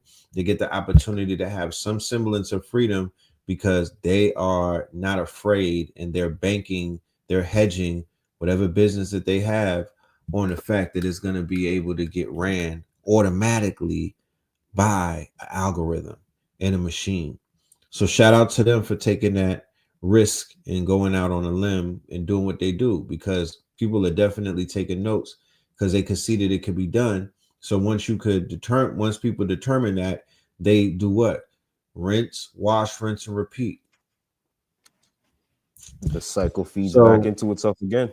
Could we briefly speak about recursions and the actual cycle and how, when we speak about generator, operator, destroyer, the image of the snake comes up, Ouroboros, the snake tail.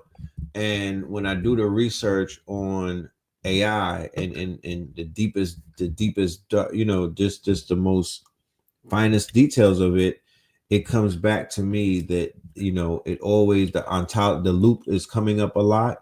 But what they're bringing up also is recursion. They said, recursion.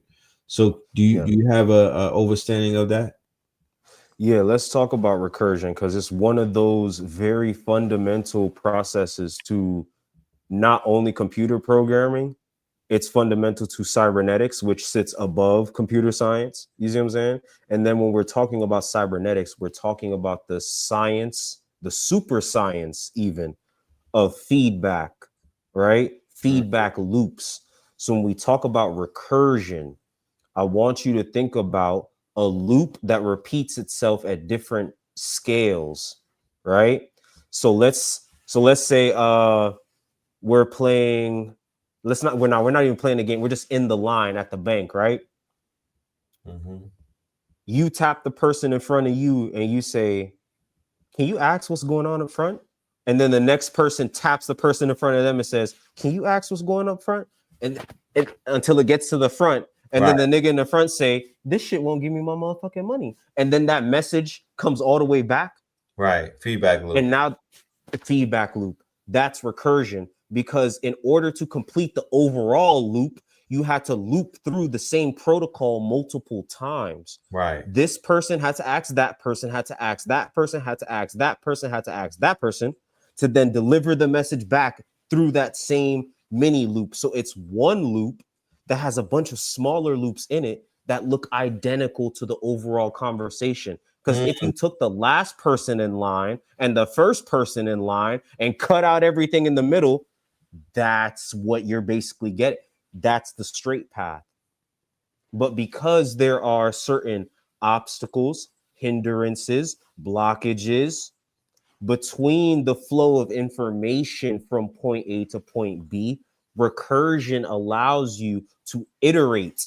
Iteration, reiteration. If I say it once, I'll say it again. So when I iterate, what I'm doing is I'm taking the input that I'm getting currently, I'm ingesting it, comparing it to my desired state, and then I'm adjusting my course to then go. That's a loop. That's a recursion. You see what I'm saying? My ultimate goal is just to get to the end game. But in that, I have to input, ingest, adjust, execute. Input, ingest, adjust, execute. Input, ingest, adjust, and execute. Right. You do it over and over again. And that looping process gets you to the overall goal of I went from point A to point B. So that's a recursion. Fractals are innately recursive.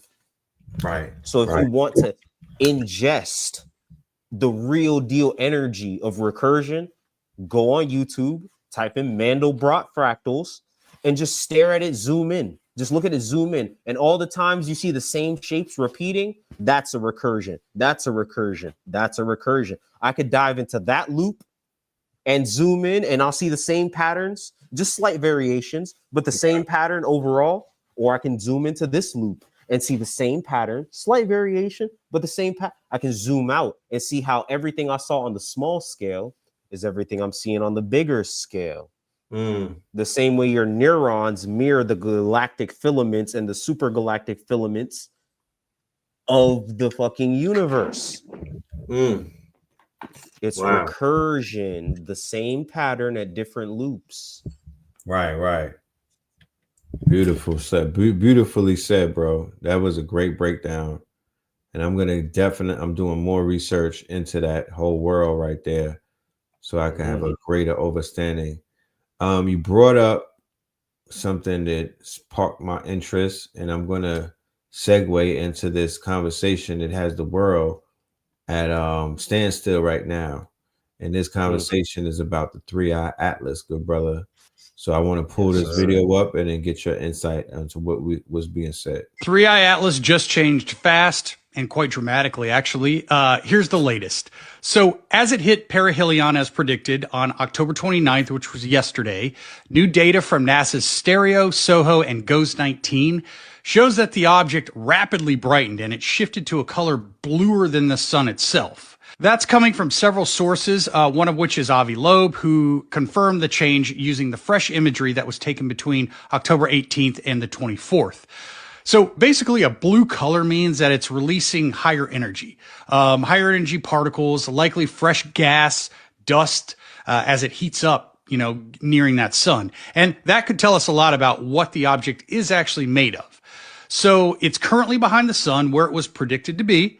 It still seems to be on the course as predicted, and it shows no signs of fragmentation yet, but it's evolving quickly. So over the next few days, researchers will be watching to see if the brightness holds or if it collapses, which would give a clue to whether it's going to survive its swing around the sun or not. So I'll keep you posted as new data rolls in, but stay curious, stay grounded.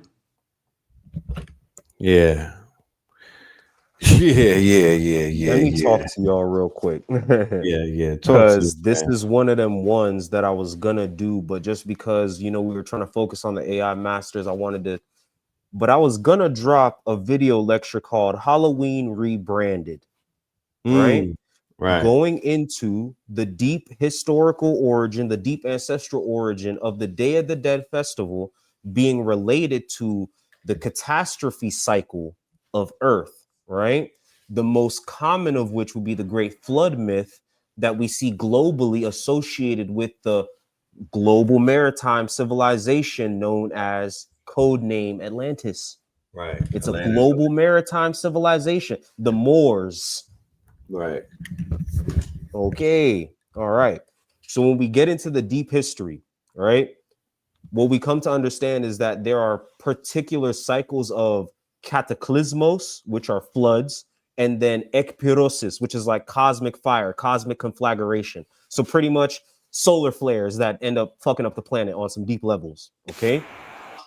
When we actually plot the cycle, what we learn is that the celebration of the Day of the Dead festival takes place globally at the same time of year, usually from October 31st to November 3rd. That's where you're gonna land.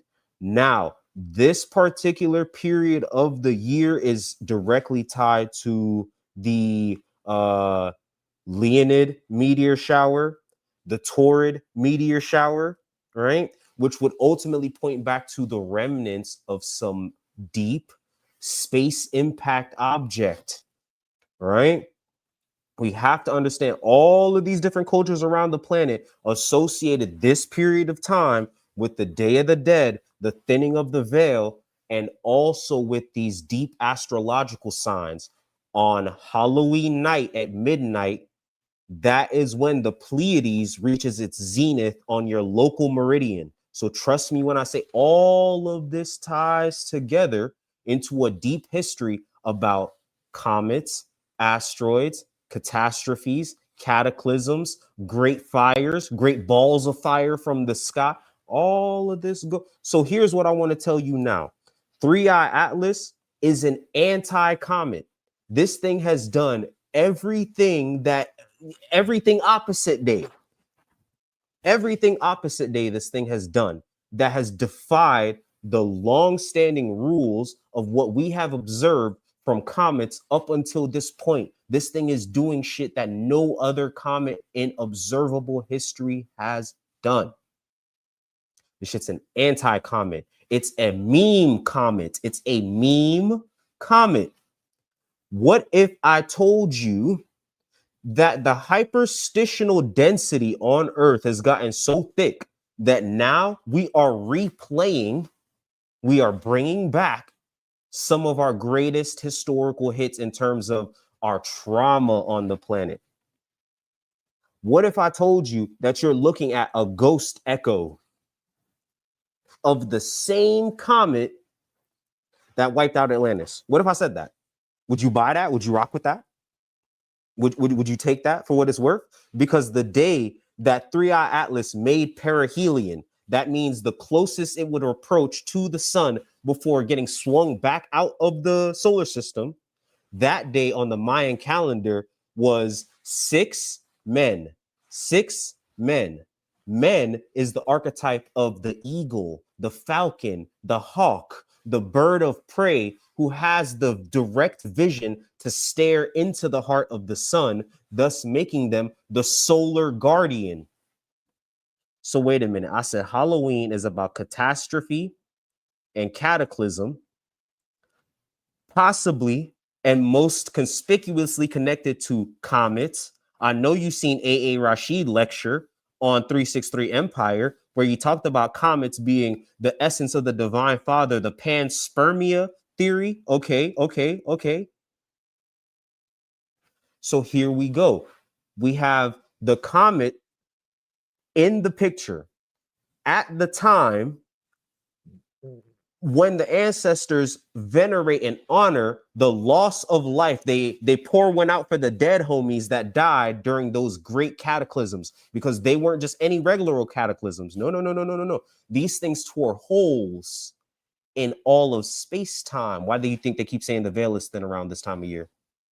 The event was so traumatic in the human consciousness that we hyperstitionally, not even hyperstitionally, the shit was so real that we solidified an entire fucking Stargate around this traumatic experience to where we could cross the veil and connect back to those souls that we lost. So what if I told you 3i Atlas, if you actually track its trajectory, comes straight out of the galactic center? Wait a minute, isn't the Zolkin calendar based on measurements of the galactic center and our galactic precession, the 26,000 year cycle? So when I say that the Zolkin said that 3i Atlas perihelion is 6 men, 6 is all about, when we think about 6, what do we think about? Hexagons, right? What do we associate with hexagons? Bees. Bees make the most stable structures in the universe. It's about integration. You have 3 up, 3 down. Fire, water, masculine, feminine. It's about the integration of the deep history with the future vision. Remember, I said man is the eagle, the future vision, the solar logos. You can think about Heru. You can think about Ra. Why are both of them sun gods and why are both of them birds of prey? Why do the Mayans, a culture that is separated from them by thousands of years, also say the same exact shit? It must be archetypal communication. This is why I said metaverse of madness. What we're seeing is an echo. This thing does not act like any comet we have ever seen, ever.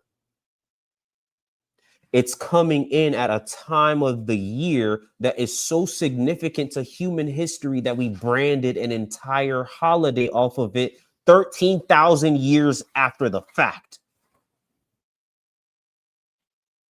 The whole world celebrates the same shit at the same time, doing the same shit. So please understand that when I'm giving up this knowledge, when I'm giving up this perspective, what I'm saying to you is, on a deeper level than just what is this thing physically, let's ask what is this thing ontologically? What does it represent archetypally? What does it represent as a symbol? What is the message? What is the meaning of this? What meaning can we prescribe to it based on the records left to us by our ancestors in our own deep history? Did not your ancestors tell you that you are the children produced from the tears of Ra? But yet this thing goes and hides behind the greatest firewall ever, the sun. But didn't I say the internet is a digitized Stargate? Wait. Hold on. Do you see how it's clicking now? Do you see how we've entered into this hyper reality and brought back one of our greatest memes? This is a reckoning. So what happens when 3i Atlas shrugs? What happens when the eagle lands? Houston, we have solutions. Houston, we have solutions. Atlas The Shrugged. eagle has landed. See, people don't know about Atlas Shrugged and Ryan Land. They don't know how. They don't know the when certain people hear that, they know exactly what they're hearing. But I brought up on the show that I did with Savon, when I heard Atlas, and I was like, wait a minute, you mean Atlas as in Zeus? You mean Atlas as in Prometheus? And then when I started hearing all of this conversation about the Antichrist, this, Antichrist that, Antichrist this, everybody in the AI circle is now having an Antichrist, quote unquote, thought piece or dissertation. Dream, dog. So at first there was this wave of like the godfather of AI. Oh, it's the Antichrist. It's gonna, and then Elon mentioned it. But Peter Thiel has basically took the mantle and ran with it. He has christened himself Mr. Antichrist, right? So Atlas is coming to stop Prometheus, because Prometheus in the lore is the god of technology. Prometheus in their Greek myth is the one who defied God and gave mankind, and it's specific Fire. when they say that, fire. And the fire was seen as wisdom. The fire was seen as technology. It is one of the civilizing memes. I will tell you that. How to make fire is one of the how to make fire is one of the civilizing memes. Yes, it's one of them ones.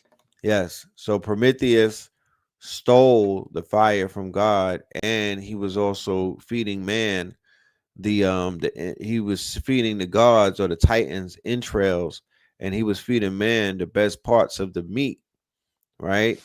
Because he was favoring man, right? He was one of the angels who was favoring man. He was jacking man. So the fact that he fell, they were, he got punished by Zeus and he got strapped up to whereas his entrails get devoured by a hawk, an eagle, daily. Yes, daily.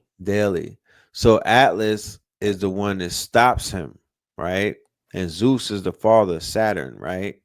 So when we see that mankind has created a Frankenstein, and they've created a quote unquote a sentient being, and the Peckerwoods, they're playing with the quantum, with the D wave and everything, and the Higgs boson, and the Hadron Collider.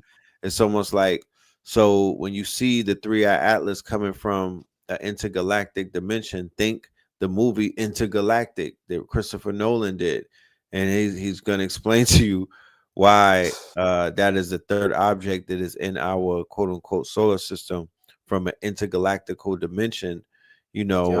Just think about what if CERN is poking into their dimension with their portal and whatnot, because keep in mind they have to travel in these ships that are being quote unquote the GPS by NASA and everything. But what if you could open a portal at the Higgs at the Large Hadron Collider, and you don't have to travel through the galaxy? You walk right through that portal. Right through that portal. You can't get, you're not getting tracked. They're gonna be here in approximately 3 light years. Yeah, that doesn't that's dead. We here right now. They opening up something and peeking over and sticking their finger or their heads through there and getting horrified by what they see. But I do feel like there is some type of energy. This is the blue star Kachina. That's what I feel. It has to be. It has to be. Yeah, this is the blue star Kachina, and the fact that the people who destroyed the Hopis and know the prophecies, they are actually terrified. Donald Trump and them have just reenacting the nuclear testing that was not done since. Heard about that. It wasn't done in 29 years. So they brought the nuclear testing back online. There's people saying that there's a dragon in the Caribbean Ocean, and that's why you see all of this buildup and things of that nature, that it's not the drug dealers, and they're just throwing that as a smoke screen. I saw a video where somebody was saying, a Jamaican dude said that wasn't a hurricane, that was a dragon that hit the island. But that's a whole nother story, That's definitely a whole nother story, because now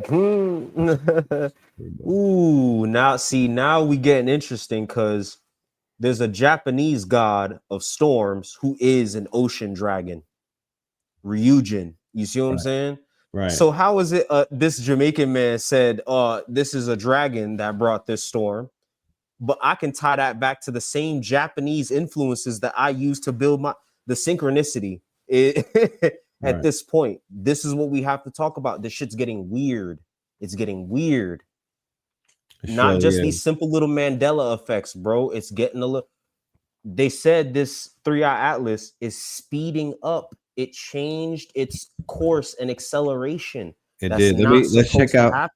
Let's check out one more video on Mr. 3-eye. We got some interesting takes. Portal to communicate with extraterrestrial beings. Well, CERN, they've used their collider to open up a portal to communicate with extraterrestrial beings. Well, and one of them are the occupants from 3-eye atlas. To be clear, CERN already has a room and a technology to open a portal to talk to extraterrestrials. Yes. But recently, they also used it to communicate with the beings on 3-eye atlas. That's correct. Okay, go on.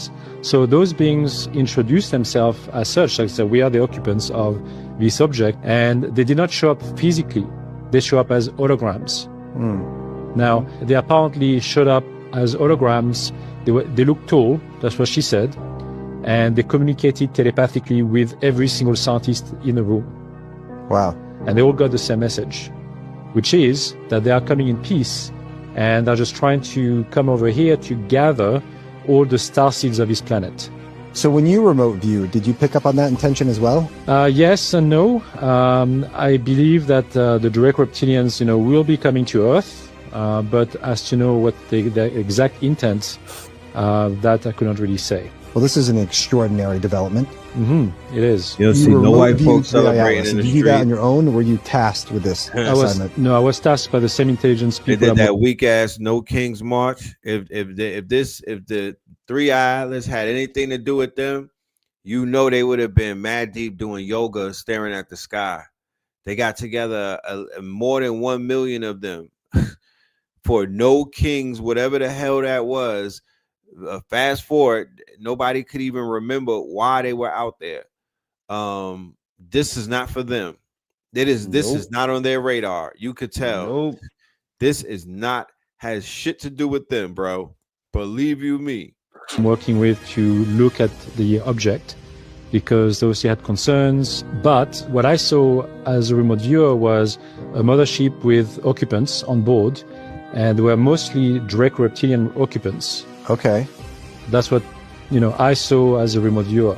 And that was corroborated by other remote viewers seeing the same thing. That's correct. Yes. The ship and Draco. That's correct. One of them is John Vivenko, who is also a known remote viewer. Mm-hmm. And he announced it publicly as well. And other people from the Stargate program as well. So they basically all came up with the same idea. My guy. One more. Well, Artificial. hello there. Not an official. If, in the next few weeks, we begin to see clear signs that 3i Atlas is not natural, but artificial. Not an official confirmation, but evidence so strong that the world can no longer ignore it. Because if this idea gains traction, we're not just talking about science. We're talking about a possible collapse of the world order. People, governments, markets, religions. No one is prepared for that. The first reaction would be fear. Fear of the unknown is explosive, and it spreads faster than any virus. All it would take is one renowned scientist suggesting something beyond our understanding to ignite chaos on social media. And the financial market? The global economy is held together by one simple thing: confidence in tomorrow. If humanity discovers it is not the most advanced species in the universe, that confidence evaporates. Investors would rush for immediate protection. Currencies would crash. Stock markets would melt. Governments would try to control the narrative, restrict information, discredit sources, not out of evil, but to prevent a civilizational collapse. Religions, beliefs, meaning of life, purpose, everything would be questioned at once. Many would fall into denial. Others would break down. And a portion of the population would see it as the end of times. And there is something even deeper. Humanity would finally have to face the question it has always avoided. Who are we in the universe if we are not unique? Wars have started over things far smaller than a discovery that threatens identities, beliefs, and the very meaning of existence. Because when a society feels everything it believes in is about to collapse, it attacks. So imagine this. If tomorrow convincing data appears proving that 3i Atlas was built, not formed by nature, it wouldn't just be a scientific event. It would be the end of history as we know it. Because even before any contact happens, humanity could destroy itself just trying to handle the truth. This is real talk. Again, he phrased a very ontological question. Who are we as humans if we are not unique? Right. Your ancestors didn't have to deal with these kind of issues because they saw life everywhere. They weren't xenophobic. They weren't scared of the ultimate stranger. They interfaced regularly with niggas on the other side of the galaxy. Regularly. So understand that the issue that's about to come up is simply an issue that comes about because of who is the dominant populace that's setting the tone of the culture from the top down. Right. They are xenophobic. They know they don't have a place here. So they can't afford to let none of you other niggas come be invasive species. They're the invasive species. Their whole shtick is on shaky ground as it is. Right. Let alone trying to compete with niggas that can travel through interstellar space. Do you understand? We aren't even good at that. We haven't left the solar system yet. A man has not flown past the moon for real, if you even buy them narratives. Right. Shout outs to my flat earthers. Not saying I'm one, but you know, some compelling evidence to say that this is a holographic plane more than it is some planetoid who knows? Right. But again, hyperstition, these niggas could have turned this shit into a flat plane the way they believe it so much. The way they push that shit. Hell yeah. We keep forgetting this reality is already a hyper reality. This shit's already abstracted away from the source. That's a great segue, bro. That's great. Let's get into this real quick and then build on it. Great segue.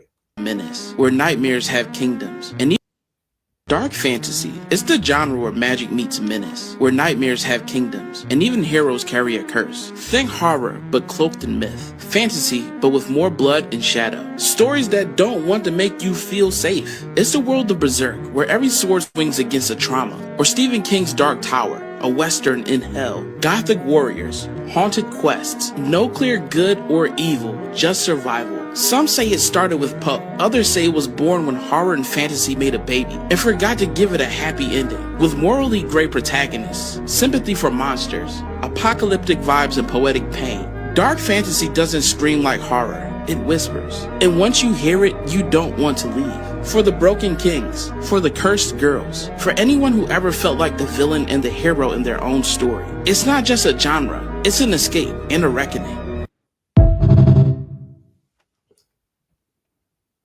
Dark fantasy. What's the steps to creating a dark fantasy graphic novel where we could probably go back in time, or we could tell the story of some Moorish kings? Like, where is dark fantasy fall in with the conscious community and all of the potential that some of our very imaginative, creative minds hold?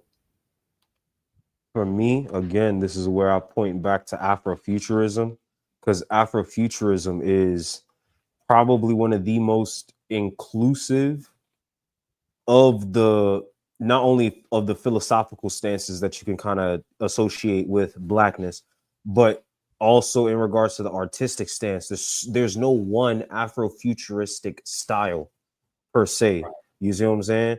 So an Afrofuturist is any Black person who feels liberated enough to put themselves in a dark fantasy environment where they don't have to worry about what the hell white society is going to think or feel about their art. They're just liberated in their creative essence. That's the future all Afrofuturists are fighting for. So an Afrofuturist doesn't have to be a super teched out nigga like me. You see what I'm saying? They don't have to be the, technomancer shaman trying to look at reality like a fucking computer code. And no, they don't have to be the Matrix nigga. They could be a dark fantasy nigga. They could be a regular sci-fi nigga. You see what I'm saying? They could be like Jordan Peele. He's bringing Black horror into the future. He's bringing a genre where in the future we watch movies about us, and we have Grammy nominated shit, Emmy nominated shit, and it's not just a certified hood classic. You see what I'm saying? It's a classic across the board because it's just good movie. You see what I'm saying? So that's where I see the build in for dark fantasy. There's so many stories that we have to tell. There's so many narratives that we have to get off.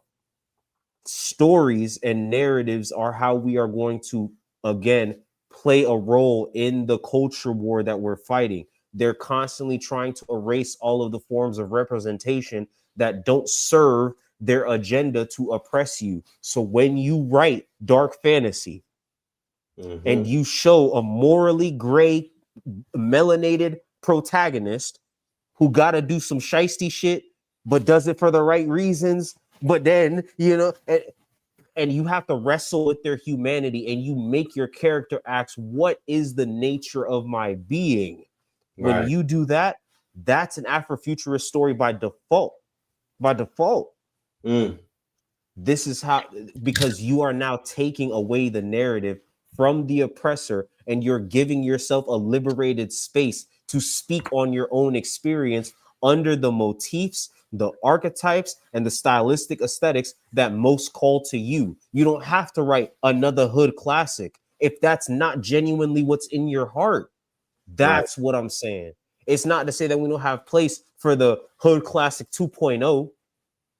But But I want to hear that from the niggas that genuinely want to write that. I don't want to force all of the melanated beings to feel like that's the only way they can be seen, heard, and accepted in the world, because that's bullshit. That's Afro pessimism. That's Afro nihilism. And I am on a strict war against that shit. Right. I'm so sorry. So this is where I see dark fantasy playing the role. It's a much greater conversation because, again, they once wanted to define Afrofuturism as just black sci-fi. But you see what I'm doing with it. Right. Yeah. It could be an artistic aesthetic, or it could be an infrastructure. Pick your poison. Right. Damn, this is a great segue that I want to get into and pull something up.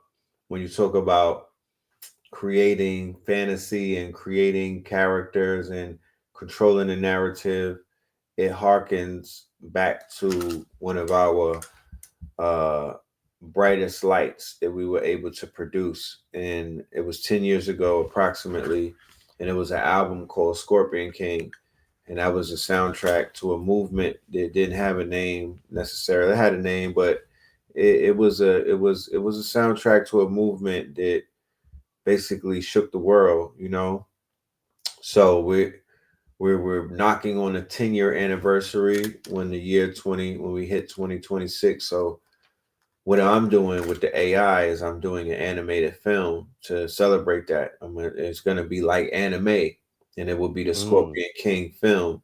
So I'm going to take a classic from 10 years ago that's been feeding me, right, constantly, because I still own 100% of my masters, right? And I'm going to refurbish it, remaster it, and reintroduce it to a new audience. And they won't even know that it's 10 years old because it's going to sound like it just came out. And it's all going to have visuals to it. So their approach to the music is going to be from the visuals, from the animation, from the movie perspective. The music would be it would just be in the background, right? So there are ways to keep your creations constantly back in the quote unquote loop. You know what I mean? And the loop is for exposure and impact.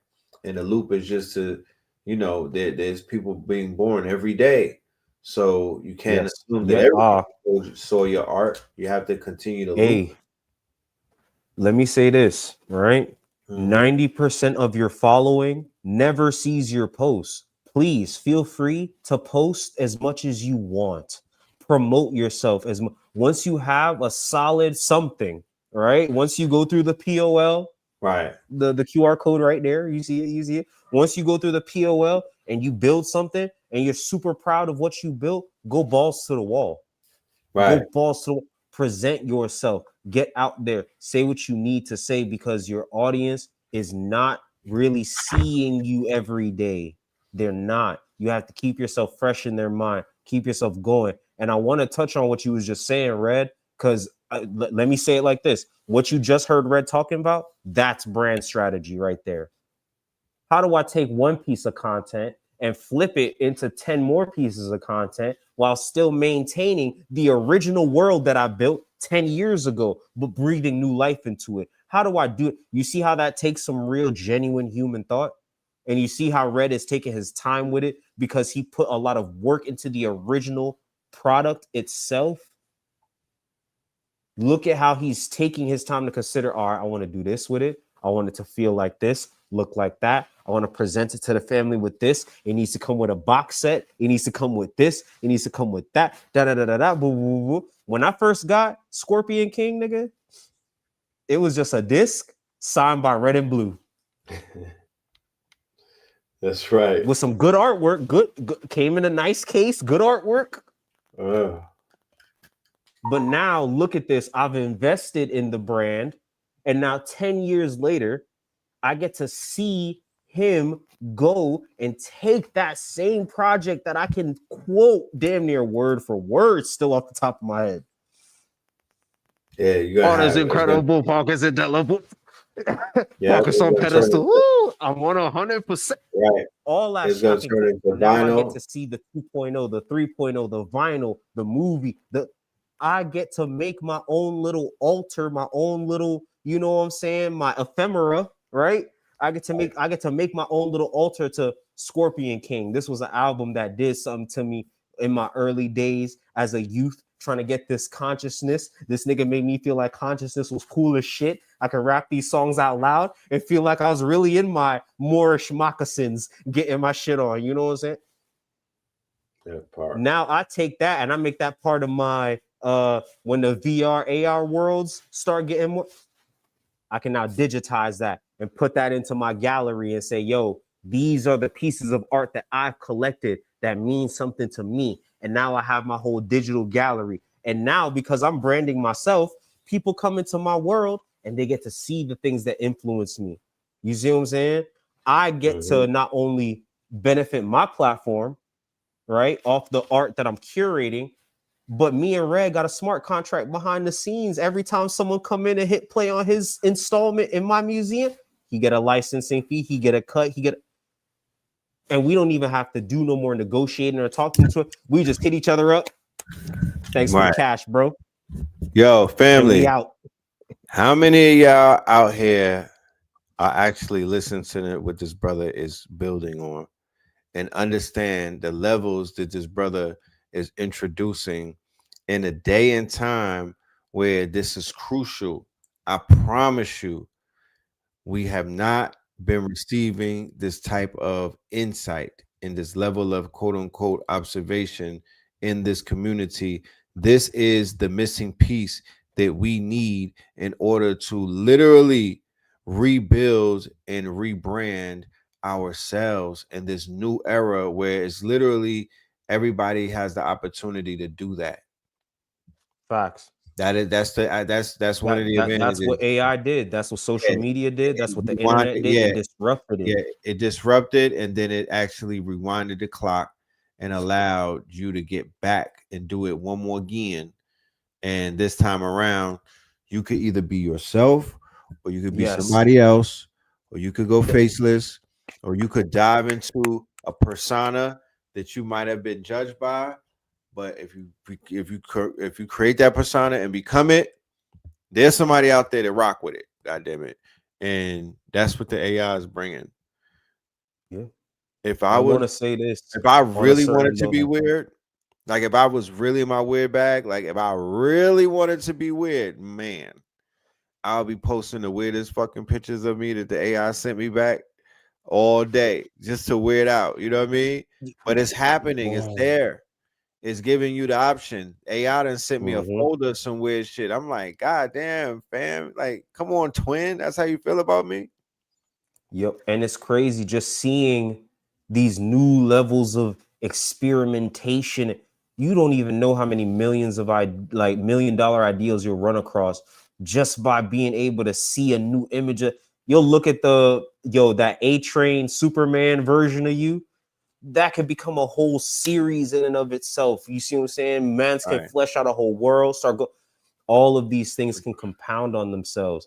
This is brand strategy right here. Part of that conversation is content repurposing, but it's not just copy and paste the same bullshit every day. It's not just automate and then never actually differentiate. No, bro. Let's get in there. Let's build a strategy. Let's talk about where you want your art to end up, where you want your voice to be heard at, what you want to do, where you want. Look, my Substack is not just melanated creators. That's a fact. Oh, these white boys fucking with me all day. They respect the fuck out what I'm doing. Knowledge has colorblind, it's timeless, and it's priceless. Y'all put a 1 in the chat if you got tickets for this 4-week accelerator that we have coming up this Thursday, ladies and gentlemen. We are starting our 4-week workshop. We are going down this rabbit hole. I need that room to be packed. I want y'all in the building. I want the God to know that the KT aliens and the KTL All-Stars are supporting his research, his movement, and what he is bringing to the table to level us up. Yeah. Not to take away. Don't ever in your life. Yeah, nah. to add on and to level up and to bring thousands of dollars, millions and millions of dollars worth of games. There we go. It will have There a we go. thousands of dollar price ticket. This is luxury consciousness, my niggas. This is Hermes consciousness. Real quick though, I'm gonna world premiere. World premiere. Let's get into this and we'll be right back. Years ago, the sting hit the culture. An album became an altar. A name became a banner. From the underground to the ether, Scorpion King crowned a decade.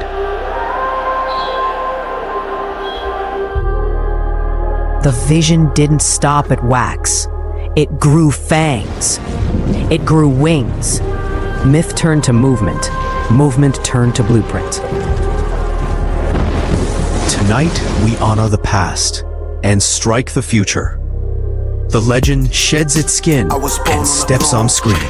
I'm a king. Warriors of the word. Architects of the unseen. From the deserts of memory to the neon of tomorrow. This isn't nostalgia. It's initiation. Scorpion King, the movie.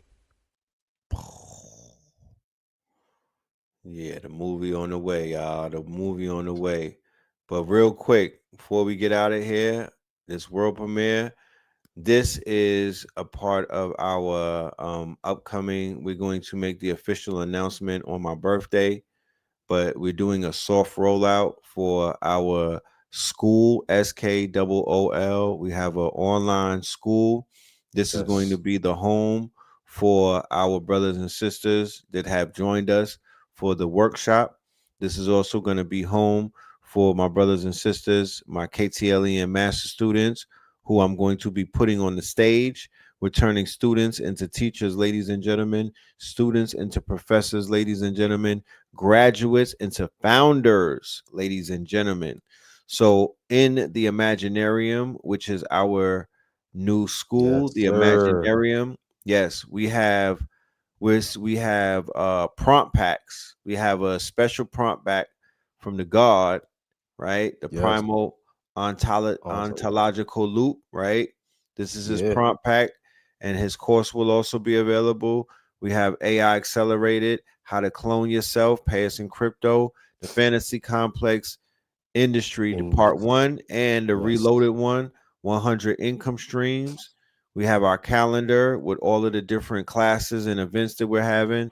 Ladies and gentlemen, this is going to be huge. The Imaginarium, and that is coming very, very soon. We're going to have the official tissue launch November 14th, 15th weekend, just to commemorate me and Blue's 50th birthday. It's going to be a movie, y'all. Y'all get y'all tickets. Get ready to come to Atlanta the 14th and the 15th. If you've seen anything this strong in, that was just a dress rehearsal. That was a warm up. We're going off. Like I said, I'm contemplating a 24-hour stream, but whatever, you know what I mean? Like, we're gonna do some crazy stuff that's strong. Bro, we gotta do something wild, bro. Because it's gonna start from like Friday and Monday. But yeah, we going stupid. We was born on a Friday, so we gotta set it off. Gotta do it but right. This video, this is our commercial. Scan the QR code, ladies and gentlemen, so you could be one of the first members of Imaginarium. We are going to be grandfathering in the members and whatnot. Everybody who pulls up, everybody from the workshop, y'all are going to have a special quote unquote discount, so you could get up in there. But we are going on a 90-day accelerator run, ladies and gentlemen, a 90-day accelerator run. When I finished the workshop and I sat down and I went over my notes and I meditated on it. I really thought hard, and I said to myself, you know what? this opportunity, these people are fired up. It was more than 1,000. I was like, these people are literally fired up. They are ready to go. I felt the energy in the building on Sunday and Saturday. I felt the humming of the server. You know what I mean? I could feel it through the screen. So I am making the pivot. I am making the necessary pivots. I've already postponed certain events and I've already put certain things to the side, but I'm literally making the pivot to do a 90-day intensive with these AI founders. They're not students anymore. They are future founders and whatnot, but it's not going to work if we don't do this every single day. Henceforth, the word intensive, no days off where we're not doing creation, no days off when we're not building. This is where the builders build, okay? And this is where the creators create. I'm ready to walk away from the conscious community and begin to form the creator community. I just said that I'm willing to walk away from the conscious community and begin the building process of the creator community. And I will always come back, and I'm not going to leave the community as if, I'm leaving them alone, but I'm definitely going to move into another quote unquote plane of existence, another field, into another space. And that is as a creator. All right. So with that being said, let's go to this world premiere and we'll be right back.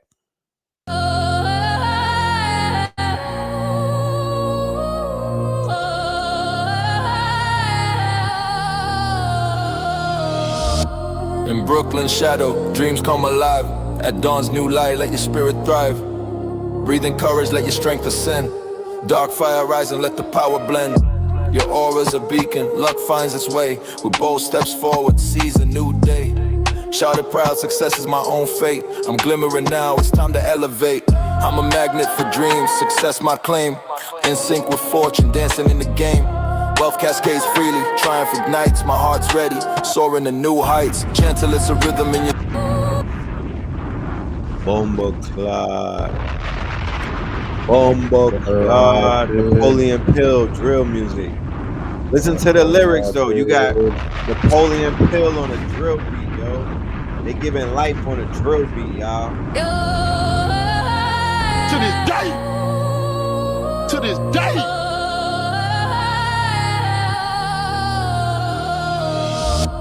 In Brooklyn shadow, dreams come alive. At dawn's new light, let your spirit thrive. Breathing courage, let your strength ascend. Dark fire rise and let the power blend.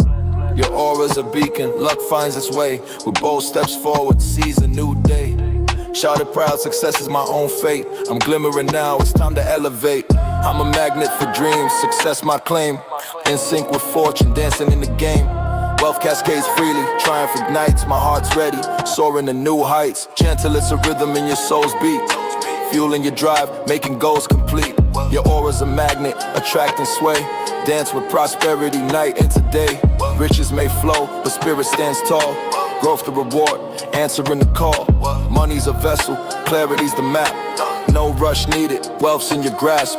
No need to scheme, to hustle or to plead. Just rise up strong, live in your creed. Don't chase, simply receive what's conceived. Feel the rhythm of wealth you're meant to achieve. So, yes, ladies and gentlemen, that's what you have to look forward to when you join the Imaginarium. We are not playing. We are going to be the premier design agency. We are going to be the premier AAA agency. We are going to be the premier fantasy complex industry. Man, what a time to be alive. This is what it's about. This is what it's about. So we locked in, y'all. We locked in. We got Spin locked in. We formed Voltron, man. This is the year. We literally have formed Voltron, and it's gonna be it's gonna be a man. It's gonna be a movie, man. We just getting started, y'all. This is what getting started looks like. If this is what just getting started looks like, I just hate to be in the theater when we get to the action scenes. Like, God damn it. I hate to be in the theater without any popcorn. And the action scenes start. The Raisinets ain't gonna hold you down. You need the popcorn. So let's leave them with some words of encouragement, what to look for this Thursday, ladies and gentlemen, which will be our first class. We're going to be super focused on this 4 weeks with the God, and we're going to drive this point home. I need everybody's ass in them seats. I need y'all to get this cloth talk. Like I said, we understand the economy is doing what it's doing, so we've been reasonable with the prices. There's been a price adjustment. Is that QR code that you see behind Hitsuyu's head? That will take you right to the quote unquote site, so you could go ahead and get your ticket. And we will see you in the building. Come and build with us. Come and learn with us. I'm gonna let the God take it home. It's on you, God. All right. Appreciate you as well. Thank you for coming through and lacing us.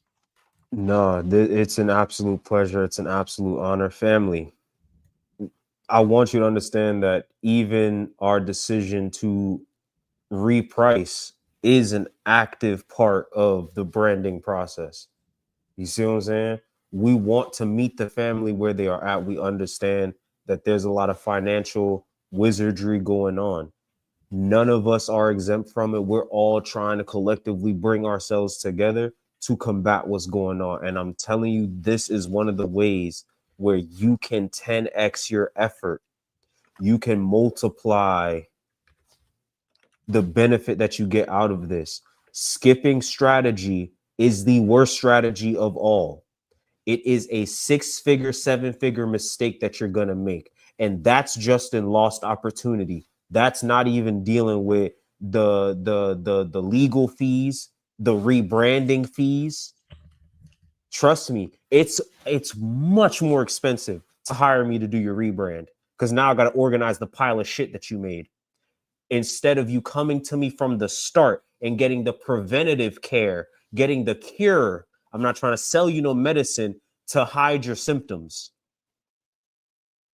We want to deliver cures and real solutions. So family, please understand, we have done everything in our power to make this available, to lower the barrier to entry without cheating anybody here, without cheapening the work. You just seen me and how I stand about my brand. I can't come to you and tell you to fight for your value and then not also come here and do what's equitable to me as well and to KTL as well. This has been an amazing, great work. There's a lot going on.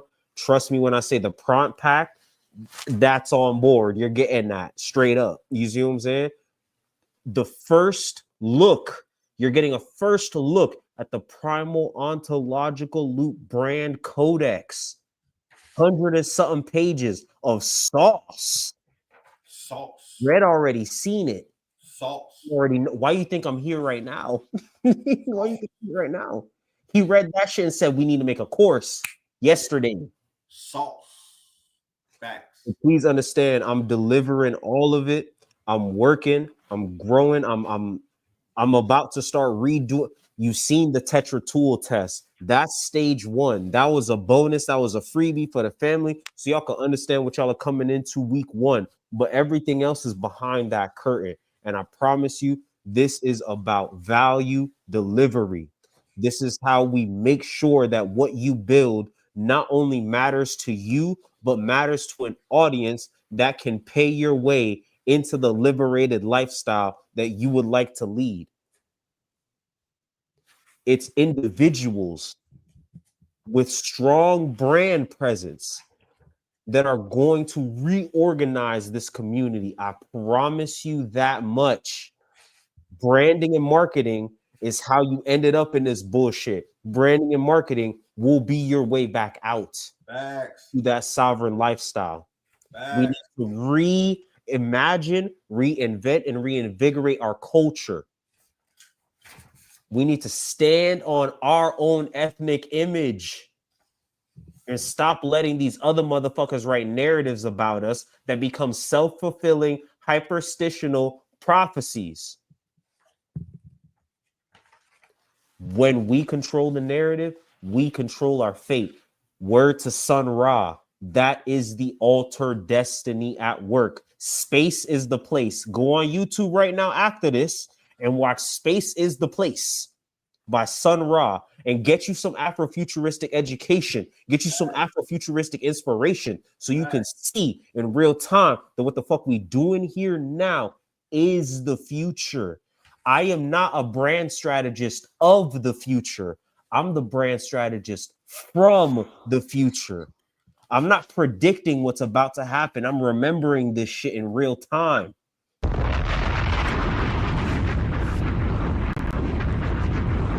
Build what's going to work.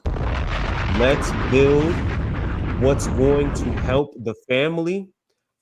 This is not just me teaching you how to build your brand. Do you understand? I'm teaching you a system. It's repeatable. All you got to do is study it enough to teach it to your children. They like video games. They like Barbies and all that shit. Guess what you can do now? You can make them a 6-figure baby by the time they graduate high school. How's that sound to you? Facts. What if you make them pay for their own college? How'd that sound to you?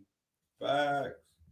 This is the future we're going into. Please do not sit around here and act like we are not giving you the real deal solutions. AI is a tool. It is not the full strategy. Come get the full strategy. So when you implement that tool, you're getting the most out of it. I don't want slop gods. I want sovereigns, real creators.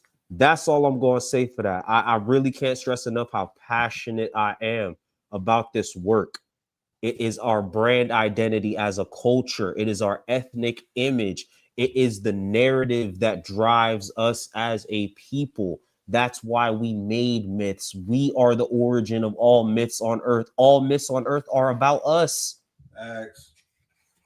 Damn sure is. Reclaim your IP. Matter of fact, not only do you need to reclaim your IP, your intellectual property, you need to reclaim your UP, your unique perspective. Hello.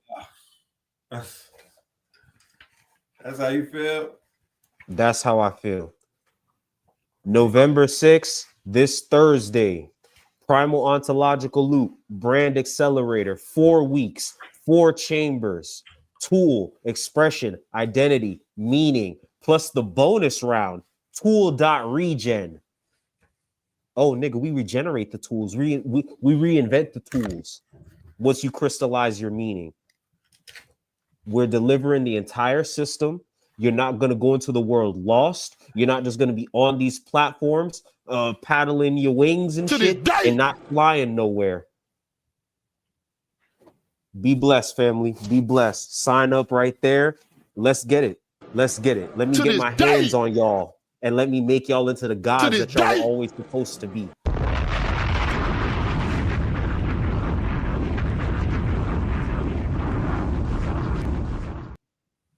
I think that's a mic drop right there.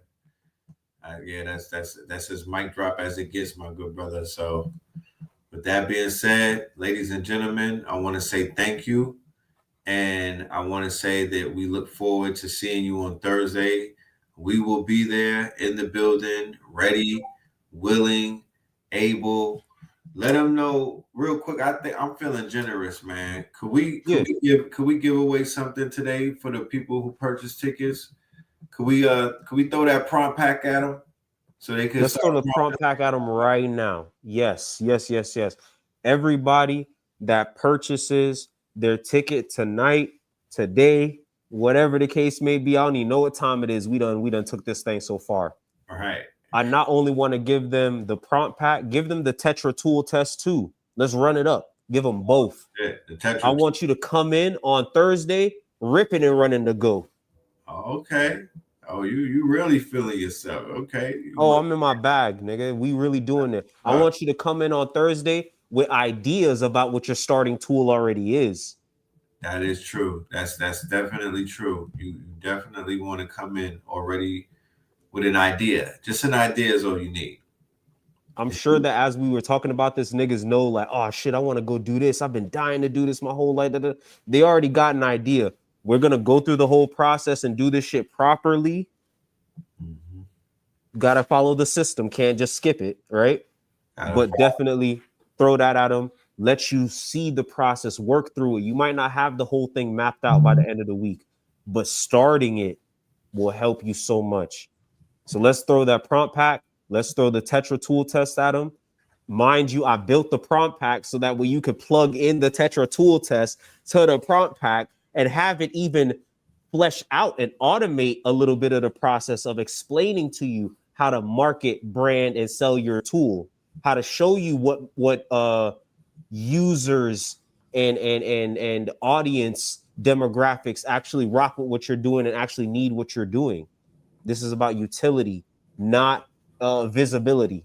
I don't care if you get seen. I need you to make changes in people's lives that they go and evangelize about.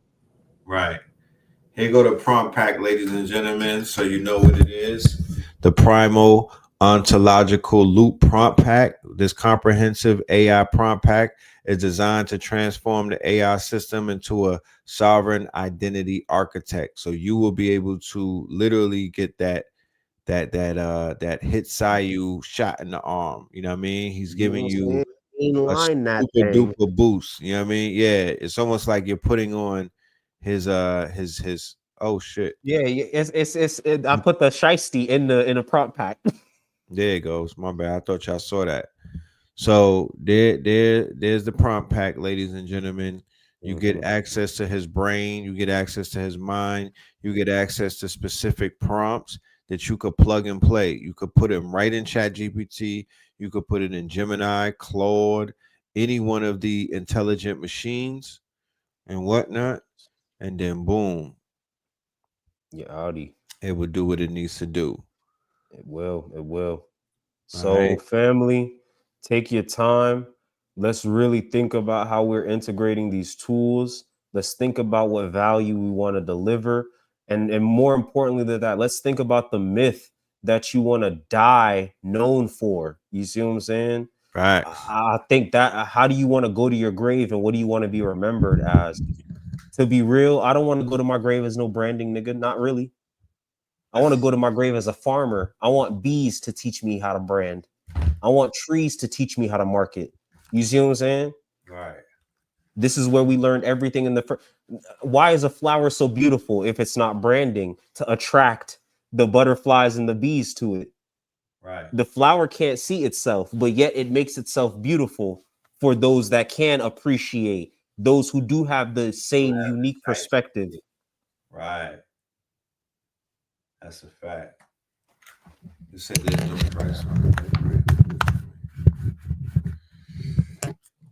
You might have to actually click into the thing because it'll show different options if I'm not mistaken. That's what I seen the last time I checked. Yeah, click on the link, Chris, because of the simple fact that it's 4 weeks. It is going to, you're going to have to click on it and whatnot. The course is $99 for the 4 weeks. So go ahead and take advantage of that. And that is, I don't know if that's going to remain the same, but it is what it is now. So take full advantage for them 4 weeks. That's literally going down to $25 a day. So for $25 for the cost of some type of meat, or a vegan wrap, you know what I mean? Or a slutty vegan burger. Slutty vegan wrap, yeah, no, I swear. You can't get the fries. If the fries is loaded, you're gonna pay about $35. But for the price of a meal, you get that brain food. You get that food that keeps on feeding you. Because once you get this game, like he said, it's evergreen. What does evergreen mean? Evergreen means you could go to Russia, you could go to China, you could go to Thailand, you could go to Africa. This game and this quote unquote information, you can use this anywhere that you're at. Doing damn near, you can apply it to almost anything. It's an outfit, it's a suit. It's a suit. You feel me? There we go. So the prompt pack that we have here for $33 is included in everybody who buys a ticket free. It is included in your ticket. It's included already. Everybody, yeah, it is included already, and we'll send you access to it, so you don't gotta wait till no. You get access to it on Thursday. I'm sorry. You get access to it the first class, but you use it throughout all 4 classes. And we're going to show you how to use it. We're going to share the screen. Yes. Use it with us. Legends. Yes. And yeah. I also want to say, spirit just kind of moved on me a little bit. I'm gonna end up picking. Now I'm gonna help everybody. Throughout the 4 weeks.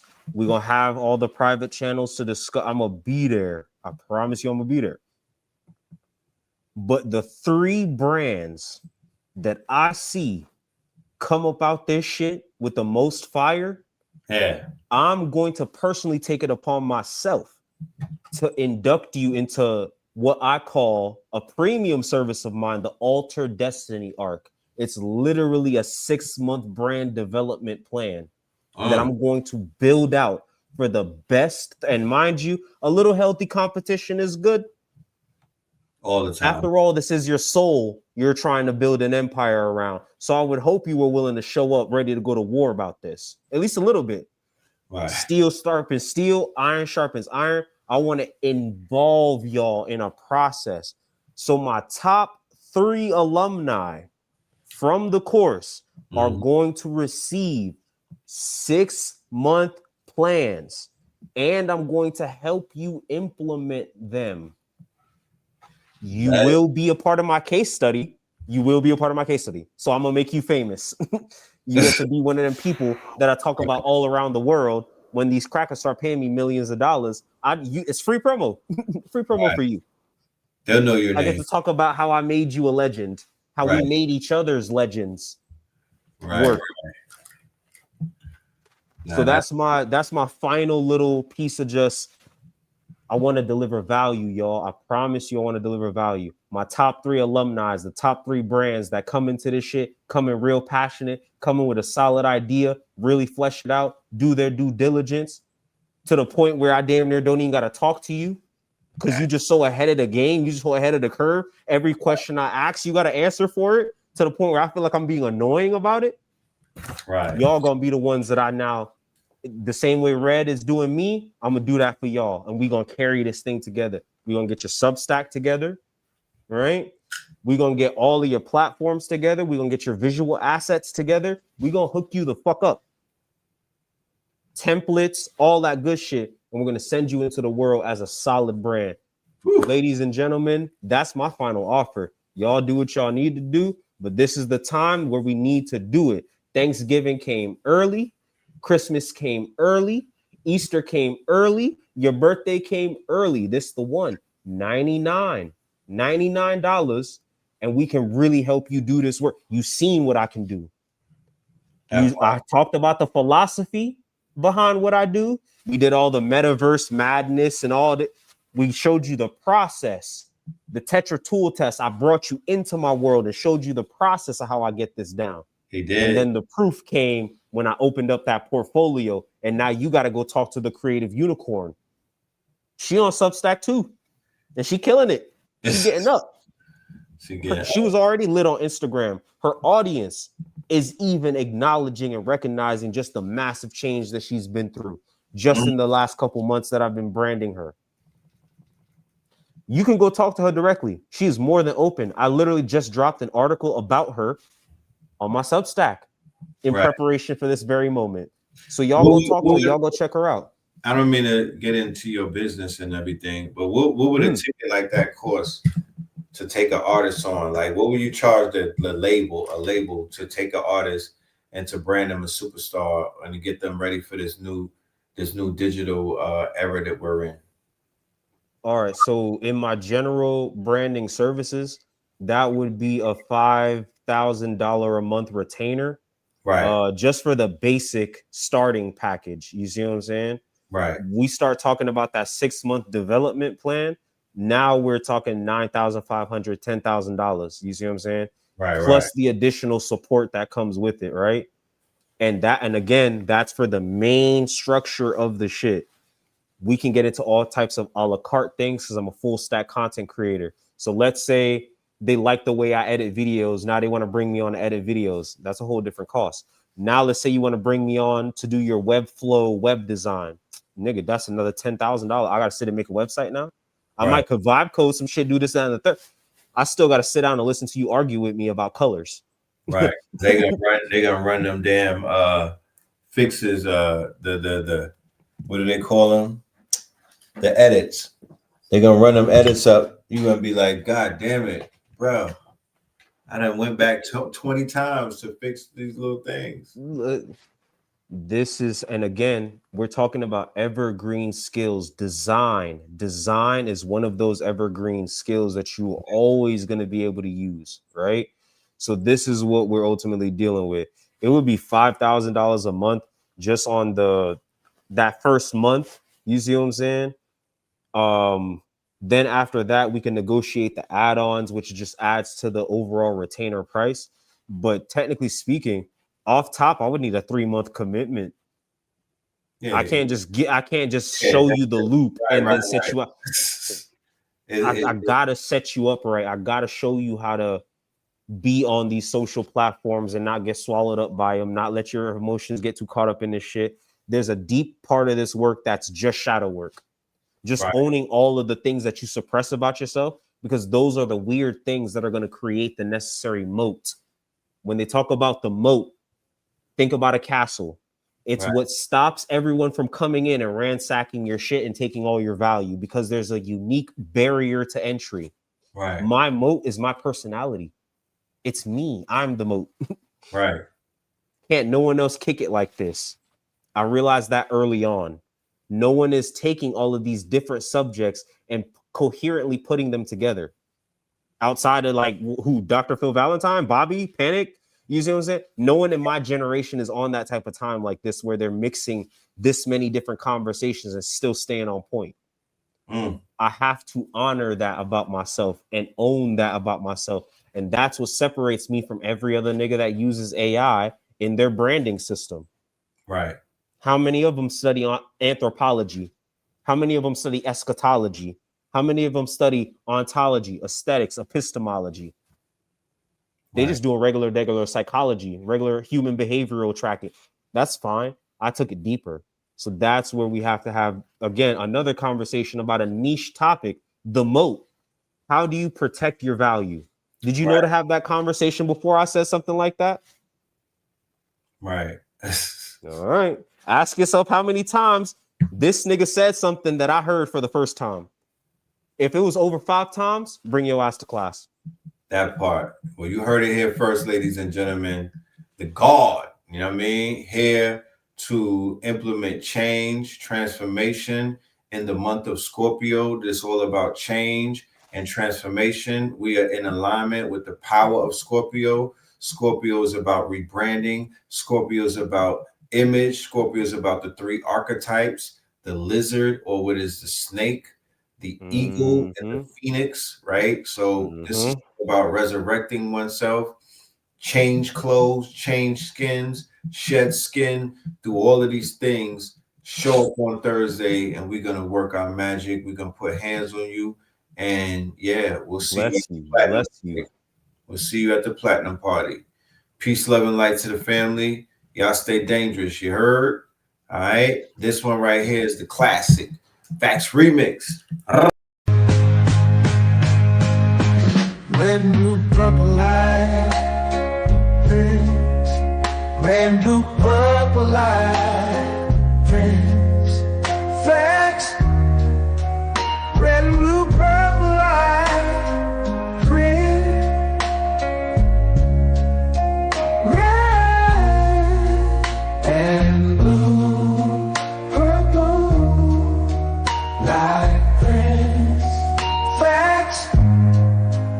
Get to know the ledger, sacrilegious Sunday to Melanin Monday. You can get to know the ledger, my love.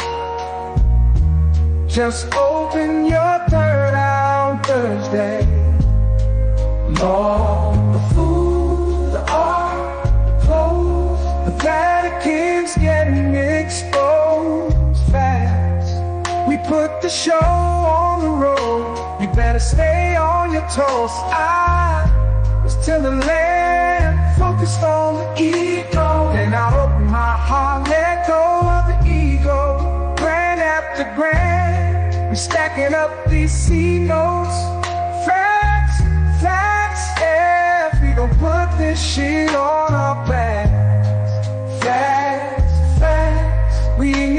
pull up where we at. Peace, love and light. Peace, love to the family. Peace, love and light to the family.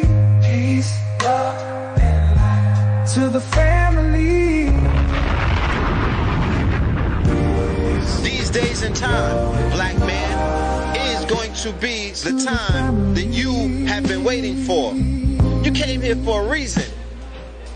Whatever pressure, whatever adversity, whatever the fuck you feel, I don't know what you feel, but whatever you may be feeling is going to push you and it's going to provoke you and it's either going to make you or break you, similar to how pressure busts pipes or the shit makes diamonds.